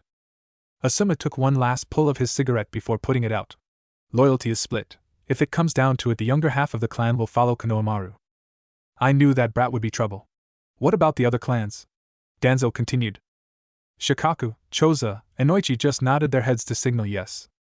Should we have to fight, we can definitely count on resistance from the Aburame clan, Inazuka clan and Kurama clan. Although a few youngsters from the Inuzuka clan lead by Kiba would help us. Shikaka added. I'm not feeling up to this. Choza confessed, struggling to control his excessive swallowing. Choza, you accept my offer and agree with my idea, Danzo stated boldly. I accept your offer and agree with your idea, Choza repeated almost mindlessly. I must say you seem to have a gift with words, Asuma mocked as he lit a new smoke. Doesn't it bother you that your wife is ranked higher than you? High, she asked. Asuma just pulled on his cigarette and gave the Hyuga a strange look. Kurenai worked hard all her life, she deserves some recognition. It helps to ease her guilt for the things she's done. If anyone should feel ashamed, it's Shikaku. Inoichi laughed. What do I have to ashamed about? The Nara questioned, folding his arms.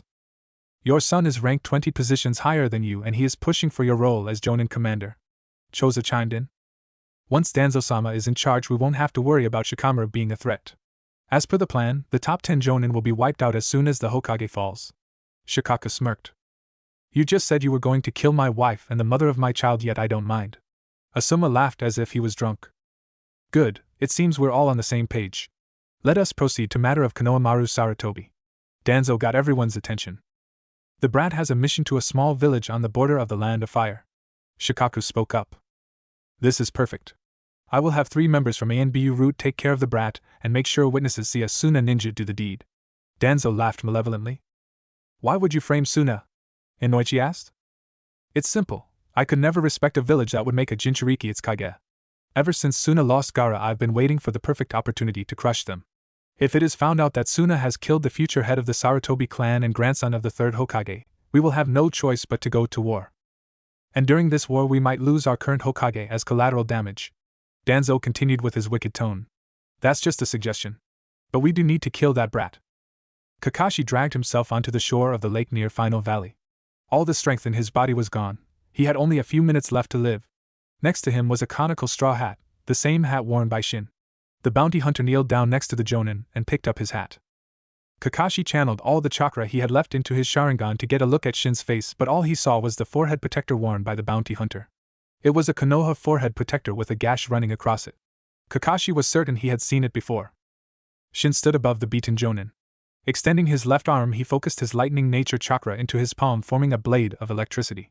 As he prepared to deliver the final blow, he felt the presence of someone else. Stop. A voice colder than Shin's called out. Shin turned to face the source of the voice. The new person had dark eyes and black hair that hung near his cheeks to frame his face, while the rest of it was kept in a ponytail. He was wearing a long, dark cloak with red clouds and a chin-high collar. I, Itachi and I-san. Shin stuttered. I, Itachi and I-san. Shin stuttered. You've gotten sloppy, kid. Itachi responded, throwing Shin the tattered cloak Kakashi had hit with lightning blade. I was just playing around with him. I could have killed him before this fight even started. Shin smirked as he lowered his mask. I thought I told you getting revenge on Konoha won't fill the hole in your soul. Itachi tried to reason. Shouldn't you be resting back at the base? The overuse of your Mangekyo Sharingan has left you practical blind. You can't even activate your Sharingan anymore. Shin hissed. Yes, overuse from protecting you. I may be almost blind, but I can see clearer than you. Pick him up, he's coming with us to our base. Itachi barked, turning around and walking away. Why should I carry him? Shin asked, ticked off. He carried you back when he found you here. Itachi stopped and answered before continuing. Mumbling curse words under his breath, Shin picked up Kakashi in a fireman carry position. The two walked away from Final Valley with Itachi leading the way. His eyes were closed as he concentrated his chakra into his other senses. Can't I just use the Flying Thunder God Jutsu to get us back to base? Shin complained. We will walk. You lack discipline. I am your sensei and you are openly violating my wishes. Itachi answered. But Kirigakure is so far away. What was the point of learning the Flying Thunder God Jutsu in the first place? Shin grumbled. It was a jutsu created by the 4th Hokage. I was hoping in learning that jutsu you would share his love for Konoha. Itachi explained. When a man learns to love, he must bear the risk of hatred. Shin replied coldly. That was a line used by Madara. What about your goal in life? Itachi asked. That goal died the day Konoha betrayed me. I have long since closed my eyes. My only goal is in the darkness. The two walked in silence, not speaking. Occasionally Kakashi would stir, but not enough to cause alarm. Shin felt a strong force building up in Itachi. If he didn't act soon, he feared Itachi may try activating his Sharingan. You're not thinking about trying your Tsukuyami on me? Your eyes would be destroyed, and for what? Tsukuyomi wouldn't work on. I'd easily break out. You know the whole blood thing, Shin remarked. Then how do I drill home my point to you? Protecting Konoha is in my blood. It's in your blood as well. I can't sit by and watch you destroy the village I love. Itachi barked. The same village that made you eradicate the entire Uchiha clan, to avoid a civil war. Look at those dogs now, they are on the verge of a civil war. All that Uchiha blood was spilled for naught. The village will crumble by my hands. Then at last I can lay his memory to rest. Shin growled. I know the feeling. I lost my best friend Shursui too. But his death served a purpose. Itachi continued. Lost your best friend? Danzo and the third Hokage had you kill him so you would gain the power of the Mangekyo Sharingan and use it to destroy the Uchiha clan. Shin spat with growing distaste. The outburst from the bounty hunter caused Itachi to stop walking. Itachi turned to face Shin, which caused the bounty hunter to take a step back. A stream of red liquid was crawling down Itachi's cheek from his left eye. Shin dropped Kakashi off his shoulders and ran to catch Itachi, who had just collapsed.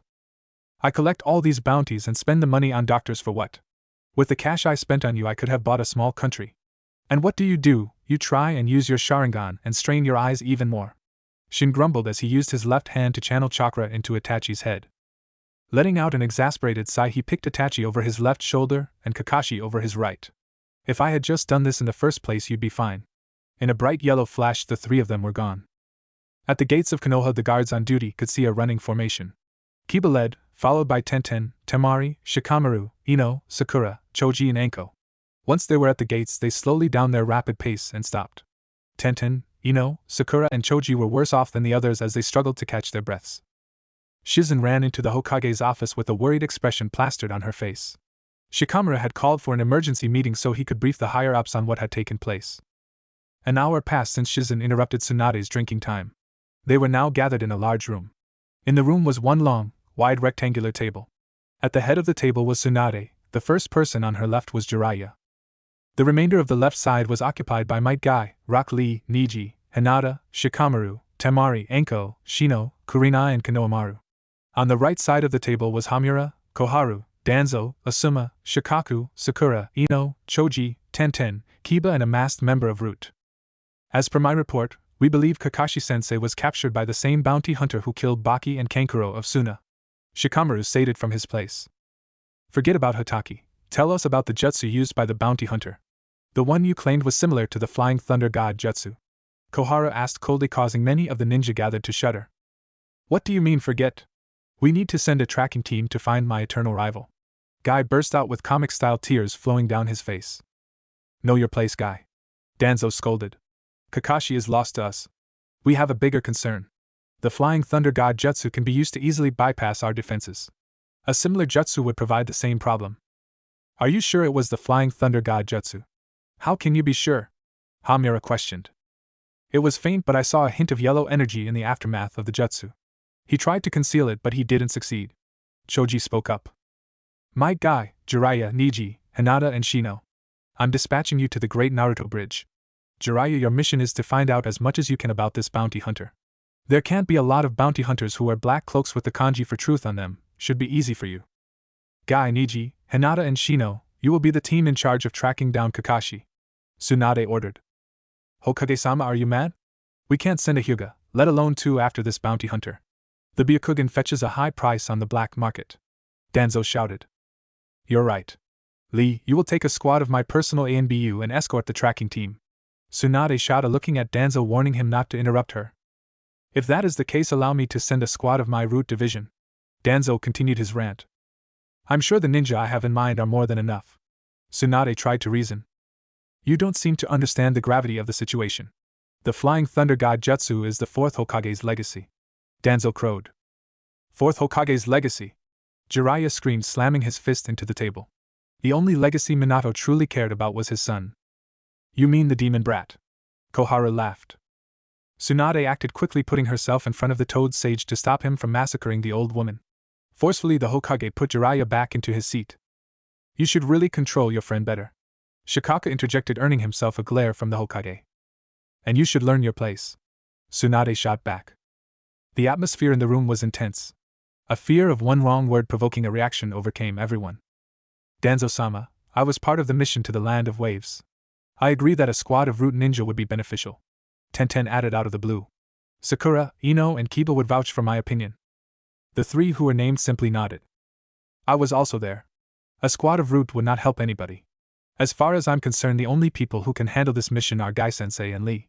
They are the two fastest ninja in Konoha. Any more than 2 squads will just get in their way. If they require backup, Jiraiya would be able to support them. Shikamaru pointed out, much to Danzo's frustration. Shikamaru makes a valid point. The tracking and recovering teams are as I explained earlier. Now to the next matter, the teams that will escort Temari to Suna. Tsunade brought up the matter before being interrupted. Why should we waste valuable resources on that? Danzo questioned. Interrupt me one more time and I will remove your throat. Suna are our allies, and also should the bounty hunter decide to attack her, we will stand a better chance of capturing him. Tsunade's eyes were filled with an intense glare. Danzo closed his mouth and remained silent. Shikamaru, Enko, Kurenai and Konohamaru will lead a team of my ANBU to Suna. Tsunade finished off. That hag has changed the Sarutobi brat's mission. I'll have to call of the root squad I assigned to kill him, Danzo mauled over as he sat silently. Shin landed with a loud thud. He wasn't used to carrying 2 people when using the Flying Thunder God Jutsu. He was in a large room that appeared to be in a cave. It was actually a hollowed-out mountainside. It was well lit up with lamps attached to the roof. Scattered across the room were various scrolls and ninja tools. On the far right side of the room there were 2 futons, and on the left side 1 futon. There was one large table with 3 chairs around it in the middle of the room. Shin's loud landing alerted someone who was sitting at the table, causing her to spring up. She had red eyes that matched her hair color. Her hair was short, pointy, and unkempt on the right side, while it was long, pin-straight and combed on her left side. She wore brown glasses, a lavender shirt coat like a small lab coat to cover her ample chest, knee-length black shorts, and long black thigh-high stockings with black sandals. The redhead could best be described as having an hourglass figure. She raced to Shin's side and allowed him to lean Itachi on her. The redhead led Itachi to one of the futons on the right. After laying down the Uchiha, she rejoined Shin, who dropped Kakashi onto the hard stone floor. Kakashi Hatake, is he our next bounty? She asked, removing Shin's hat. No, Itachi and Iaisen wants to keep him alive. Shin looked over the lifeless Jonin. Well, that's a waste of good money.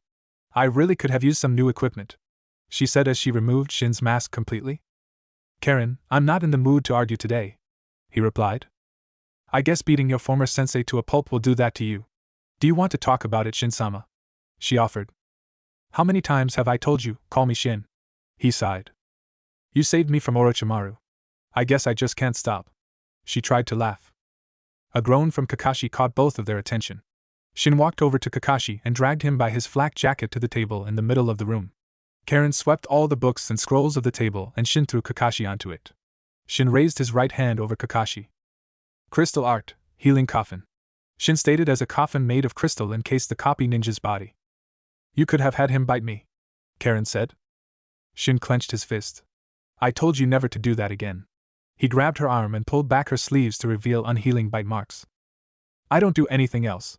You two keep me safe, you gave me this home. You accepted me into your lives and you saw past the fact of what Orochimaru made me and you showed me love. You do everything for me and I do nothing. She sobbed. Look at this. Shin shouted, holding out his right hand, gesturing to the seals. You did this. When I lost my hand, you attached this one and came up with the seals that would allow this hand to be accepted by my body and have access its Kekkai Genkai. That's the only thing I've done for you. You saved me from Orochimaru and Odogekure. Not to mention all those people who tried to get revenge on me for experimenting on them. A moment of silence fell after she had brought up the experiments. A tiny smile grew across Shin's face. And if it wasn't for you conducting those experiments, I would have never been able to cast jutsu again. Shin smirked. Haven't you two ever heard of using your indoor voices? Itachi interrupted, waking up from the futon. Get back to bed, Itachi and Ai-san, Shin shouted. I cash in bounties worth close to 10 million ryo at least once a month, and we still live like this. The drugs you need are really expensive. I never asked you to take care of me? Itachi hit back. I know you never did, but Shin was lost for words. Karen was slowly backing away from Shin as he was losing the argument. Karen, weren't you supposed to keep Itachi and Ai-san in the base? Shin noted, turning to the redhead. He told me he was going for a walk. She laughed uncomfortably. Shin just continued staring at her. Shin-sama, please stop looking at me like that. I can't move, Karen pleaded. The bounty hunter broke his gaze and turned to the crystal coffin to look at his reflection. He focused on his red eyes, specifically the 3 tomo around the central pupil. Are you ever going to turn it off? Karen asked, her voice hiding her fear. You know I can't.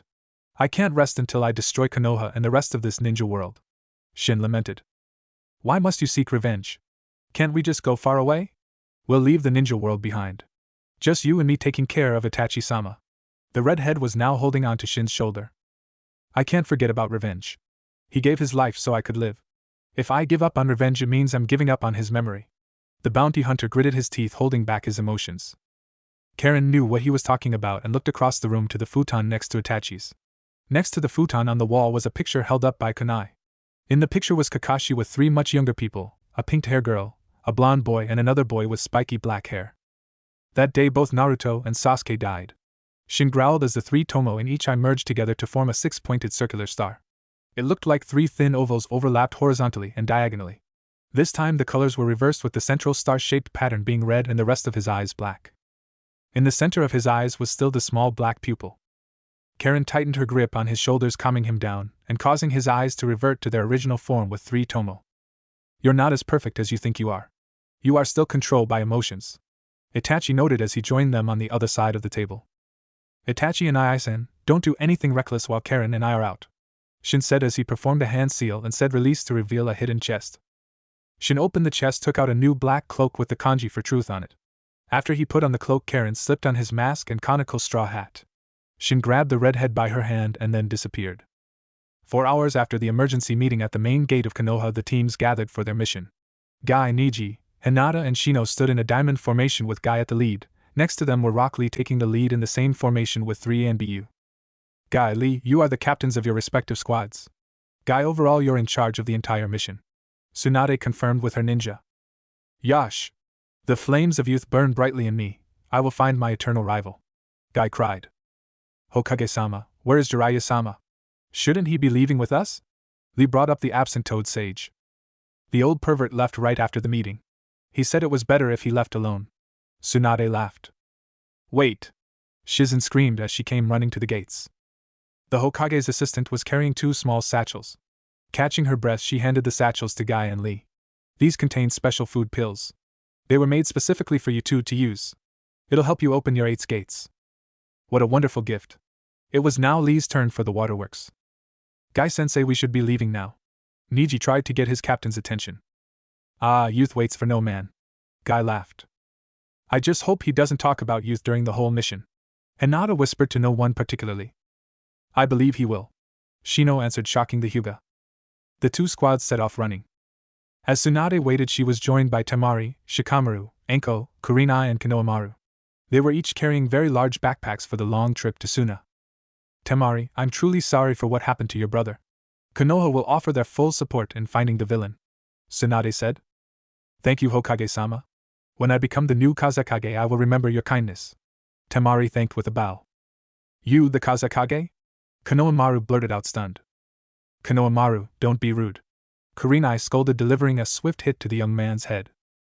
Yes, my brother Kankuro was supposed to become the 7th Kazekage. The 6th Kazekage has grown old and weak. Temari explained. She was old and weak to start off with, but you get the idea. Danzo is going to have a freak heart attack. He was definitely expecting a man to take that role. Enko laughed. Looks like Shikamaru is going to end up being a trophy husband. Shizen joked. At least I'm getting married. Shikamaru shot back, causing Shizen to collapse. Enough of this. Tsunade spoke as a team of ANBU joined them. It's time you move out. With that, the ninja all nodded and set off. Are we doing the right thing? Tsunade asked, picking Shizen up. Of course, Hokage-sama. Don't let Danzo mess with your mind. Don't you just love the land of rivers? Karen smiled as she walked down a not-so-busy market. A few steps behind was Shin in his full disguise. Wait here, Karen. I'm going to have a word with the old man. Karen nodded gleefully as Shin disappeared. She began to examine the different fruit and vegetables, deciding to buy some for dinner. As she was finished loading a bag full of ingredients, she turned and walked into someone.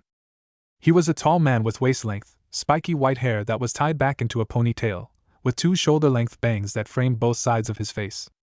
He had red lines that ran down from his eyes and wore a horned forehead protector with the kanji 4 oil. He wore a green short shirt, kimono, and matching pants, under which he wore mesh armor that showed out of the sleeves and legs of his outfit.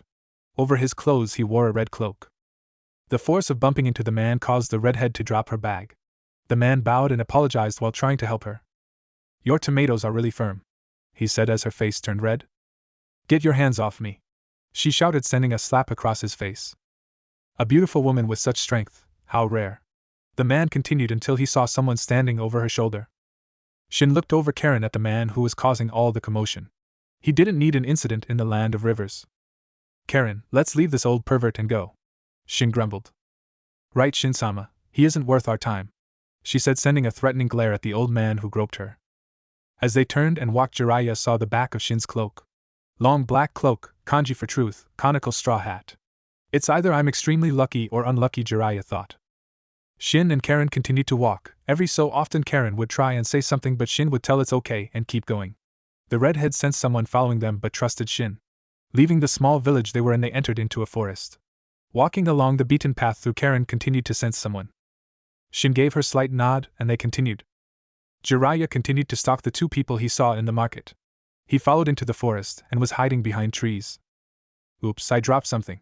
I better bend over and pick it up," Jiraiya heard Karen say. Peeping around the tree, he saw the redhead bend over in her shorts. The pervert inside him took over as he got closer to get a better view. The toad sage's sense came rushing back to him as he realized he was only a few feet away from her and completely exposed. "I can't believe you're such a pervert," Shin laughed, sitting on a branch in a tree behind Jiraiya. "Old martial arts sensei, that's a pervert, it seems kind of cliched," Karen mocked. "So you were on to me all along, bounty hunter?" Jiraiya tried to smile. "Ah, so that's it. I thought you were stalking the girl, but you're actually stalking me." Shin disappeared from the tree and reappeared in front of Karen.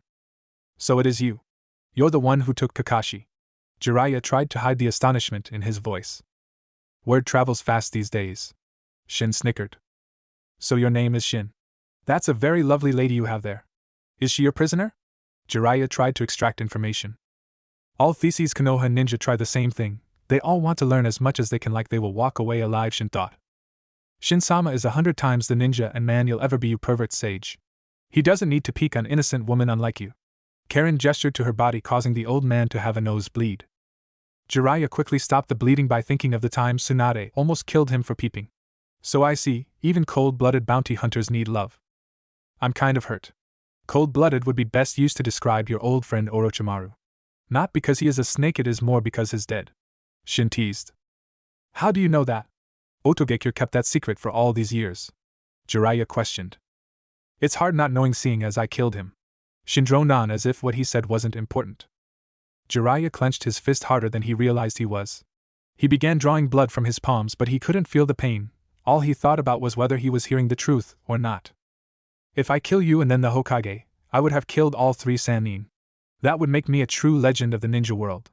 Shin continued to mock the toad sage. "The standards of Konoha ninja must be pathetic if they consider you a Kage-level ninja." Karen caught on to what Shin was trying to do. "You think I'm going to let you just walk away?" Jiraiya roared. "How do you intend to stop me after I kill you?" Shin questioned. "Shin-sama, his chakra levels aren't very high. He isn't going to cause you much trouble if you fight him for real and don't play around. Orochimaru was twice as strong," Karen whispered. "Karen, don't forget the fact that he is a sage. He can increase his chakra rapidly by drawing in nature chakra," Shin whispered back. "If you're planning to escape, well then too bad. I'm going to kill you for threatening the Hokage and take her prisoner," Jiraiya barked. "Right hand," Shin said. "Huh?" Jiraiya responded, confused. "You touched Karen with your right hand. I'm going to make sure I remove it while you're still alive," Shin growled. "You still have this weird obsession with removing people's hands," Karen mumbled just loud enough for Shin to hear. "One of my few flaws," Shin laughed lightly. "Few?" Karen thought sarcastically. Jiraiya just stood back watching the two have their conversation. He figured that worst come to worst he would be able to grab the redhead and flee. He needed to gather information on Kakashi before he engaged the foe. "Have you cashed in the bounty on Kakashi Hatake as yet?" Jiraiya prodded. "What do you care about the copy ninja?" Shin asked almost mockingly. "Kakashi is a Konoha ninja. If you hurt one of us, you will face the wrath of the entire village. Konoha is a village established on the will of fire." Jiraiya spoke, his voice filled with conviction. Shin burst out laughing. It was more of an insane laugh than one denoting happiness. "Where was this will of fire when you declared Naruto Uzumaki and Sasuke Uchiha missing nin?" What do you know of Naruto and Sasuke? Jiraiya demanded to know. All the conviction from earlier was gone. I know that missing nin fetch a high price on the black market. Shin taunted. Shin-sama, this is a fine line you're walking. You might expose yourself. Karen whispered, but the bounty hunter paid her no attention. Naruto can't be dead. He just can't. Jiraiya mumbled to himself. What do you care? You poor excuse for a sensei and godfather. Yes, I know everything about Konoha. I know more about Konoha than you do. I am the angel that will serve supreme justice upon that hive of corruption, Shin announced. I see you're just another ninja with a god complex. Jiraiya tried to laugh. You want to know the difference between me and those other ninja? I have the power to be an actual god, Shin barked. Karen felt shivers run down her spine as she felt a dark presence overtake Shin's churka. The darkness gave Shin great strength, but at a high cost. Shin-sama, it's happening again. You have to control yourself. The redhead was almost in tears. The bounty hunter stopped and began taking deep breaths. The loudness of his breathing was not missed by the toad sage. Jiraiya could feel the darkness and realized he was trying to calm himself. Karen, once we start fighting, I want you to run to edge of the forest. I don't want you to see me in my other form, Shin whispered. Karen nodded. The redhead placed her hand on the back of Shin's cloak and channeled her chakra. The back of the cloak split open, allowing Shin to slip out of it. Jiraiya got a good look at Shin in the Konoha ANBE uniform and mask. In one swift movement, Shin removed the mask and hat, giving Jiraiya a small heart attack. Why you? Jiraiya faltered, clutching his chest. Why you? Jiraiya faltered, clutching his chest. Yes, me. Shin laughed as Karen took off running. Jiraiya could see Shin's eyes, those red eyes with the 3 tomo. He wore a Konoha forehead protector with a gash running across it. It was similar to the style done by the Akatsuki, but this was a mark made by battle. It was his hair and face that caused Jiraiya so much pain. The face was almost a mirror image of the 4th Hokage. His hair was spiky and blonde with streaks of black. Minato no Naruto. Jiraiya struggled against the pain in his heart. Long time no see, pervy sage. Naruto smiled, giving the old man a mock salute. Those eyes, how? Jiraiya continued to struggle against the pain. For me to have these eyes was Sasuke's dying wish. Naruto's voice went dead. You don't know how long I've searched for you, my boy. The toad sage struggled to hold back tears. I actually do know. Who do you think has been killing all your spies? Naruto smirked. Jiraiya was silent. He couldn't believe the boy he had known all those years ago had turned into a stone-cold killer. What's wrong? Konoha accused me of being a monster, so I didn't want to disappoint them. Naruto hissed. You're not the Naruto we all knew, you're not the Naruto that Tsunade loved like a son, and you're not the Naruto who I searched for because you are something truly evil. Jiraiya yelled. You're right, I'm not. Unlike that weakling, I have complete control of all my biju. Naruto declared. What do you mean all your biju? Jiraiya demanded to know. Naruto just smiled at the toad sage, not answering the question. The missing nin raised his right arm and created a blade made of crystal around it. Without warning, Naruto launched himself at Jiraiya. The Sannin quickly revealed a churka short sword that was hidden in his sleeve. Using both hands to grip his blade, Jiraiya strained to hold back the crystal blade from decapitating him. So you killed Kankuro, Baki and Kakashi just to get revenge by framing Konoha and starting a war. Jiraiya continued to hold back Naruto. That's not true. I never killed Kankuro, Kakashi is still alive. I only killed Baki. Naruto was upset that his plan had been discovered and unleashed a chakra wave that sent Jiraiya crashing into a tree. I guess the only way to get through to you is by fighting. Fire style, Inferno Prison. Jiraiya shouted as he picked himself up. The toad sage cast several hand seals and finished on Ox. He then inhaled deeply before releasing a stream of red fire from his mouth. The stream of fire flew through the air and began spiraling around Naruto, creating a tornado of fire. Naruto raised his pointer finger and middle finger while keeping his thumb and other 2 fingers down on his right hand. The seals on both sides of his hand glowed white, and a wave of pink energy surrounded his hand. The fire around the missing nin turned to crystal and then shattered into dust. I don't know how, but you've acquired a Kekkei Genkai, Jiraiya observed. 2 actually, Sharingan and Crystal Release. Naruto remarked. Earlier you said you killed Orochimaru. The survivors from the battle where he died kept drawing rippled pattern circles. If you did kill him, you'd know what those circles were. Jiraiya tried to confirm Naruto's story. I know, but I'm not going to tell you. I'm still trying to decide if I should let you live or not. Maybe I'll take you prisoner and extract information on Konoha from you. Or maybe I'll put you in a genjutsu and have you attack Konoha. Naruto snickered with a cruel grin. I never thought I'd see the day where Naruto would have a genjutsu in his arsenal. Who's been training you for the last 8 years? Jiraiya asked. During the 8 years I've had many people who I called sensei, but Itachi and Aizen taught me the most. Naruto answered. So Itachi Uchiha really did abandon the Akatsuki.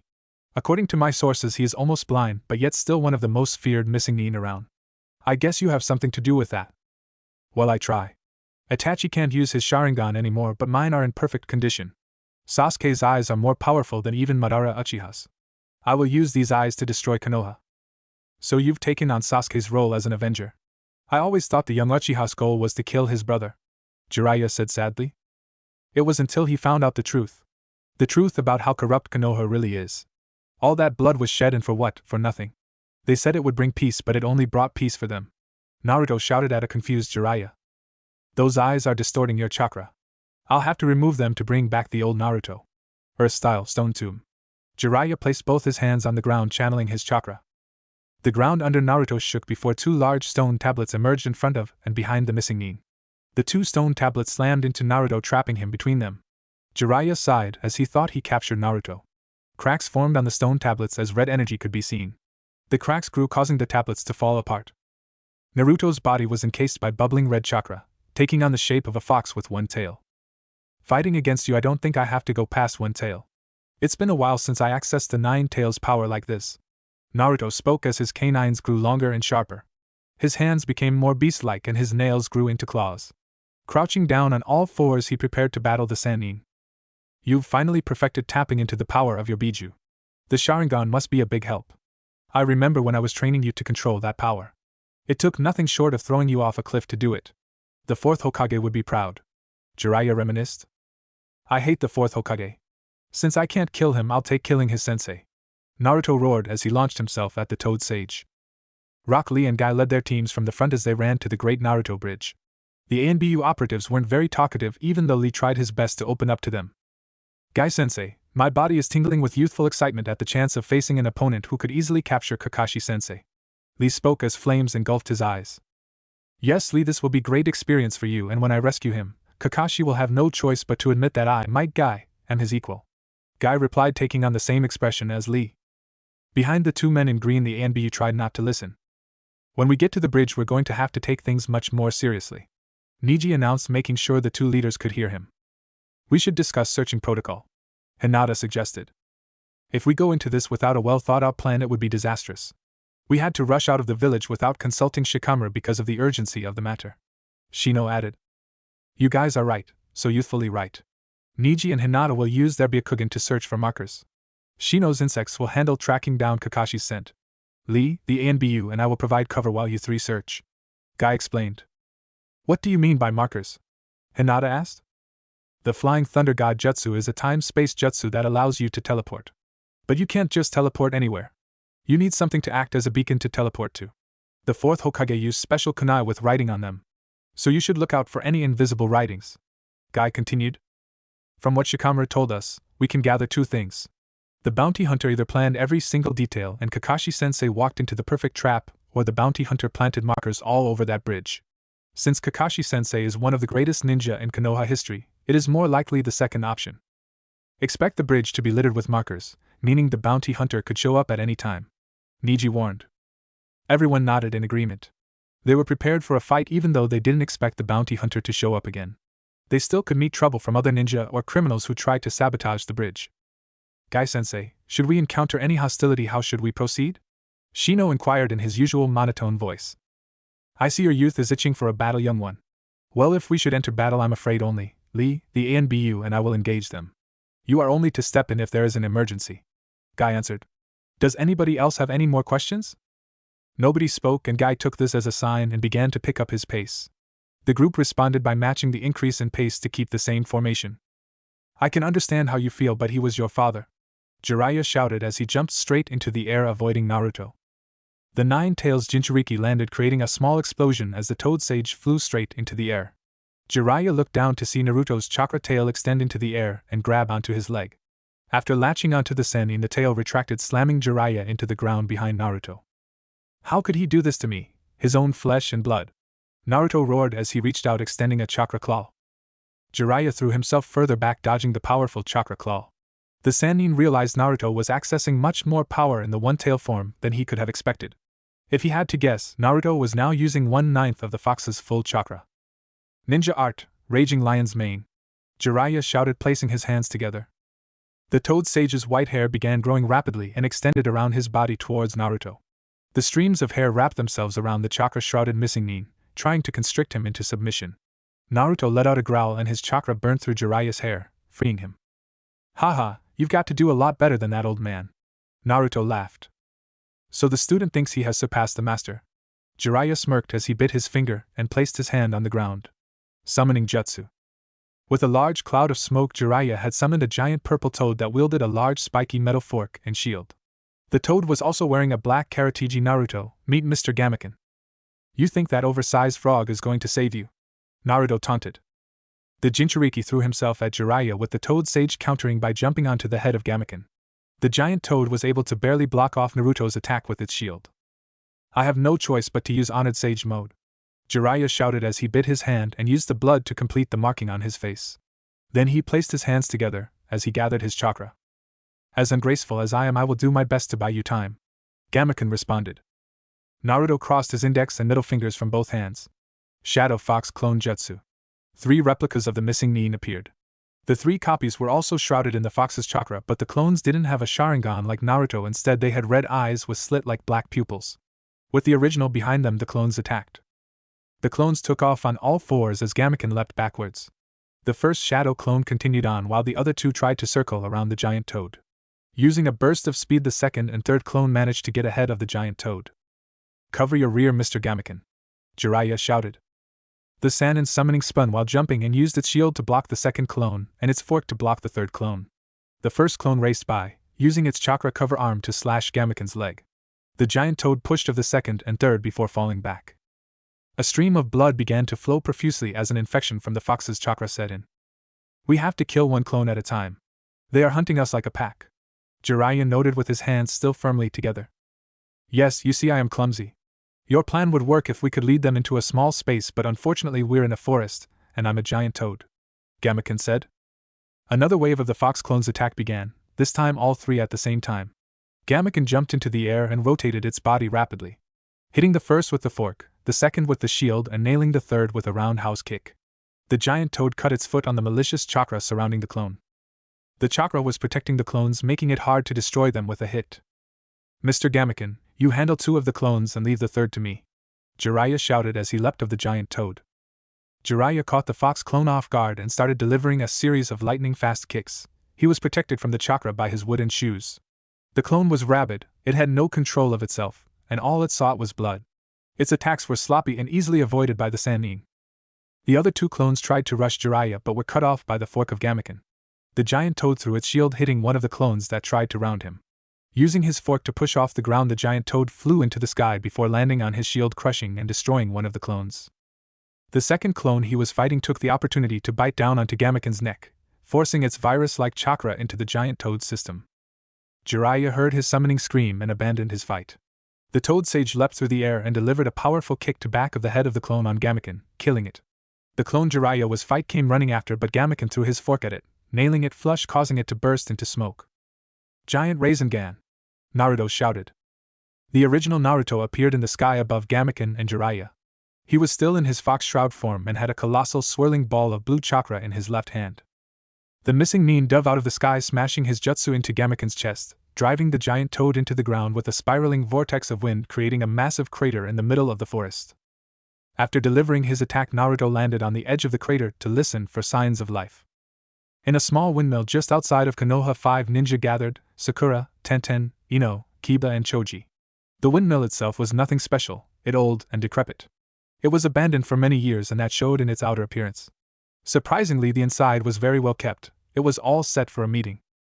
There was a large table where the 5 jonin seated themselves, waiting for the convener to join them.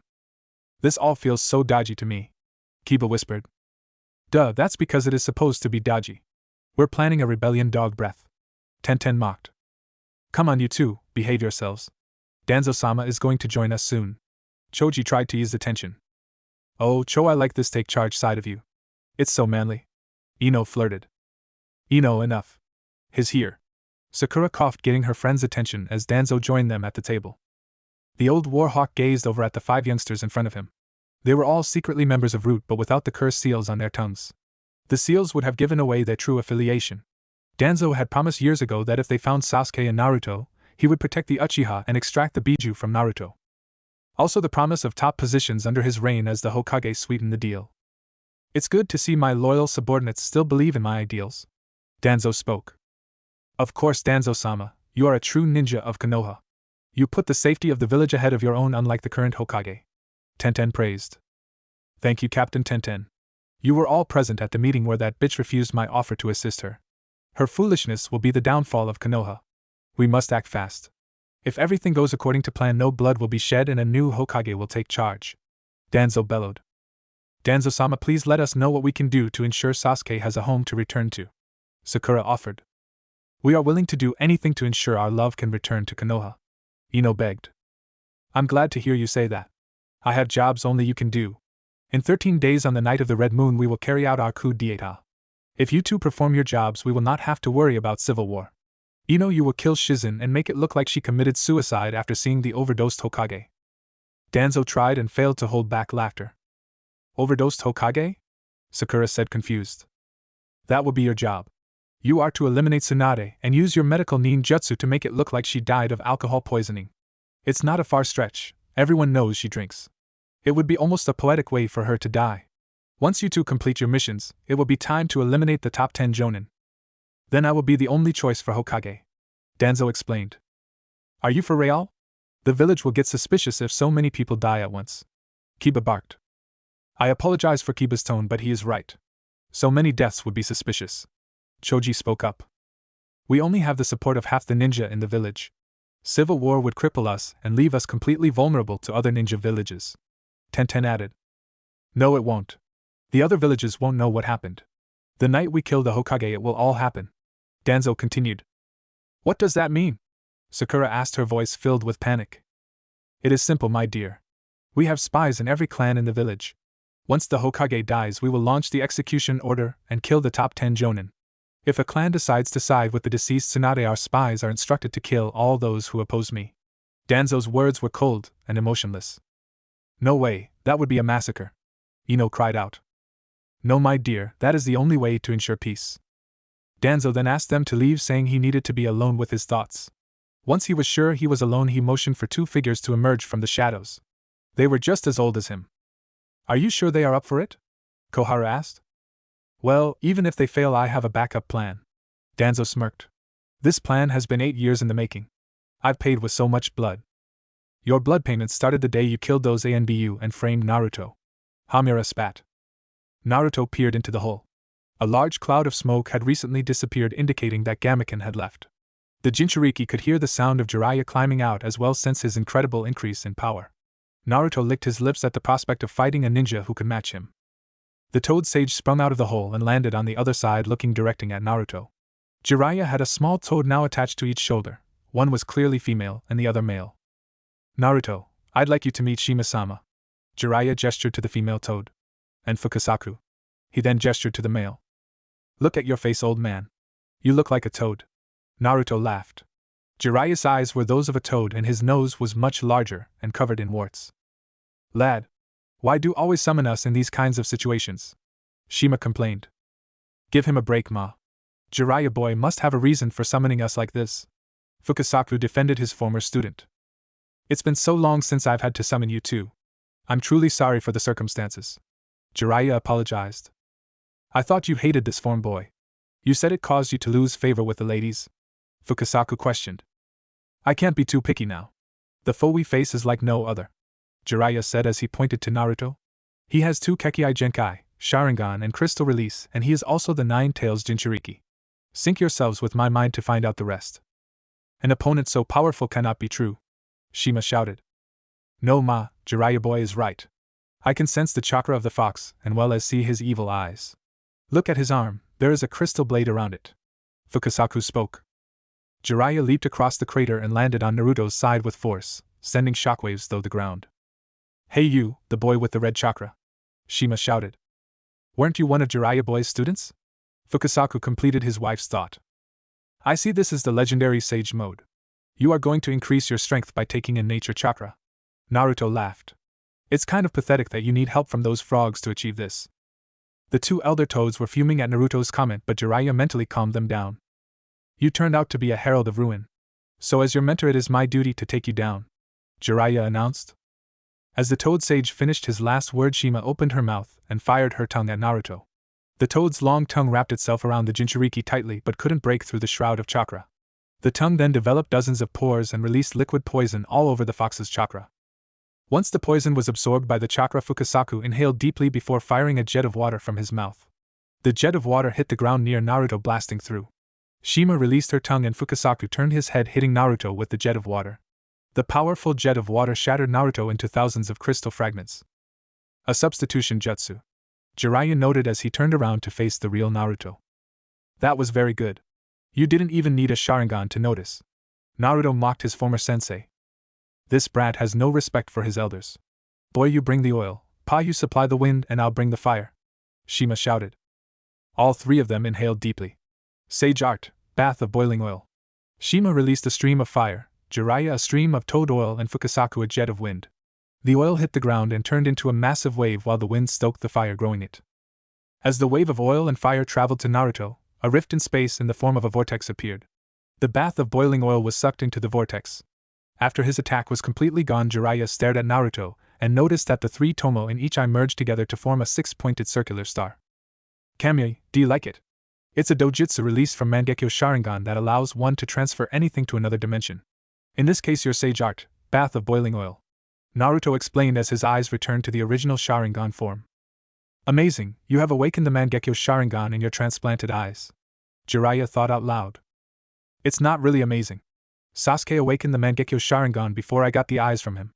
All I can do is use the Nine Tails chakra to amplify and awaken all the Sharingan dojutsu, Naruto admitted. Itachi and Aizen has taught me all the dojutsu of the Uchiha clan. Jiraiya boy, the situation is worse than I thought. If he is indeed using the power of the demon fox to supplement his Sharingan, we need to attack him with the intention of killing, Fukasaku whispered to the toad sage. I can hear you, Naruto waved. The fox's chakra shroud magnifies all my sense. Naruto, you were never one for revenge. Why do you want to destroy Konoha? Jiraiya pleaded with his former student. I have to do this. I have to fulfill Sasuke's dying wish. I have to avenge the Uchiha clan for him, Naruto stated coldly. What do you mean avenge the Uchiha? It was Itachi who killed them, and you call him an Aizen? Jiraiya asked, dumbfounded. And they call you the greatest spy of Konoha. It was the third Hokage and his council that ordered Itachi to wipe out the Uchiha clan. They feared that a civil war would soon be coming. Danzo, he planted the idea in the old bastard's head. Naruto spat. That can't be true. The third Hokage would never order such a thing. Jiraiya defended the honor of his sensei. Believe what you want, but my eyes see all truths. Naruto smirked as he crouched down on all fours. I see you can't be veered from your path of vengeance. Let's see how you handle close-range combat. Jiraiya crouched down on all fours like Naruto. The toad sage kicked off his shoes as he drew in more nature chakra, causing his hands and feet to become more toad-like. The Sannin used his boosted speed to round Naruto in a split second and deliver a punch. To Jiraiya's astonishment, Naruto followed his movement perfectly and turned in sync with him, deflecting the sage mode punch as if was nothing. Those eyes are truly demonic, Fukasaku mumbled. Naruto cringed at the Toad Elder's statement before unleashing a barrage of swipes at Jiraiya. The Sannin had to use his full strength to block of the attacks Naruto threw at him, but even with all his blocking he was still taking damage from making contact with the red chakra. Shima saw this and threw a smoke bomb onto the ground. Naruto jumped out of the smoke, leaving Jiraiya inside alone. Naruto followed the movement of a figure emerging from the smoke. He looked up and spotted a decoy toad. Sage art, Kabari-sama, Jiraiya shouted. The toad sage's hair turned hard as steel, and it began firing needles promptly from inside the smoke at Naruto. The missing nin stood his ground and absorbed the onslaught of chakra-reinforced hair. When the smoke cleared, Jiraiya looked in disbelief. His attack had failed to penetrate the fox's cloak. The needles were falling off as if they were paper. I believe that was your fastest jutsu with the widest attack range. Naruto laughed. How did he know that? Did you teach him that? Fukasaku asked, to which Jiraiya answered no. Just like the pervy sage, I too have my spies. I have spies in every ninja village, including Konoha, Naruto explained. There's no way your spies could have entered Konoha undetected. Jiraiya tried to brush off Naruto's claims. I never said I sent in spies. My spies consist of both citizens and ninja. Naruto continued. Tell me, Naruto. A year after you left, you cancelled your toad summoning contract without any of the toads knowing how you did it. Jiraiya's question was interrupted by Naruto's answer. I summoned Gama-something and Sasuke used genjutsu to have him cancel the contract on my behalf and then forget it. Jiraiya just stared at Naruto, doing his best not to look into the Sharingan. Thoughts that he was in a genjutsu already began to creep in, but he had Shima and Fukasaku with him. Naruto couldn't have planted those ideas into a genjutsu. Jiraiya boy, between the Sharingan and Fox's chakra we are at a huge disadvantage. I suggest we make a strategic withdrawal. Fukasaku suggested. Don't sugarcoat it, Pa, we have to retreat. Shima hissed. Jiraiya nodded and with that began to run through the thick forest on all fours, using his sage mood to increase his speed. Naruto sighed before giving chase on all fours. Have you ever seen a fox hunt a toad? It isn't pretty.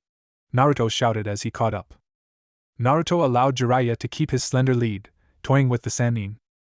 The fox shroud will protect against all ninjutsu and taijutsu. We have to go with genjutsu.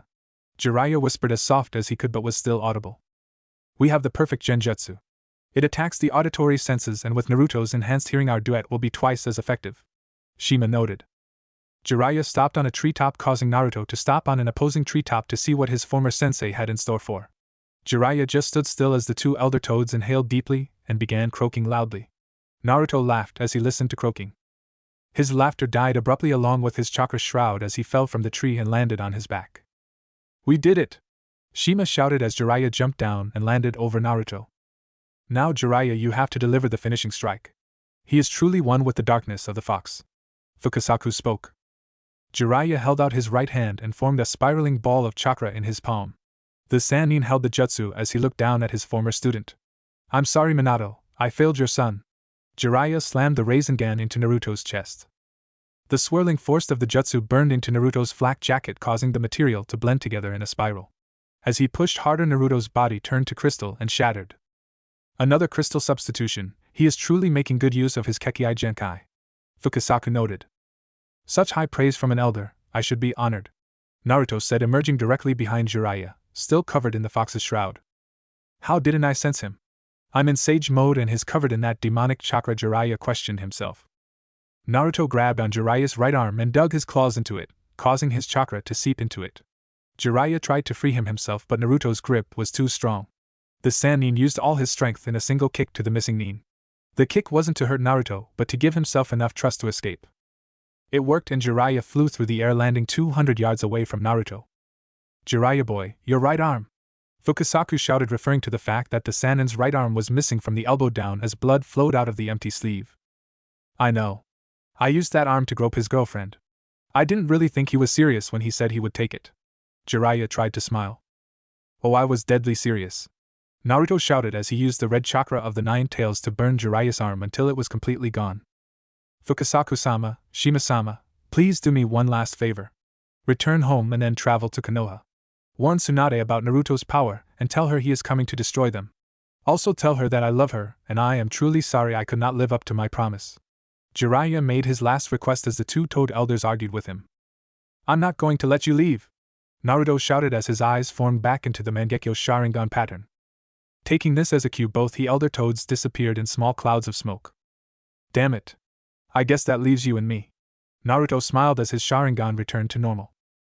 I apologize for failing you as a teacher, Jiraiya said as he poured all the nature chakra he had left into one last Rasengan. Naruto held out his left hand and gathered a large amount of lightning chakra. The chakra sparked, giving off the sound of birds. Chidori, 1000 birds. Rasengan. Both ninja ran at each other and thrust their jutsu forward.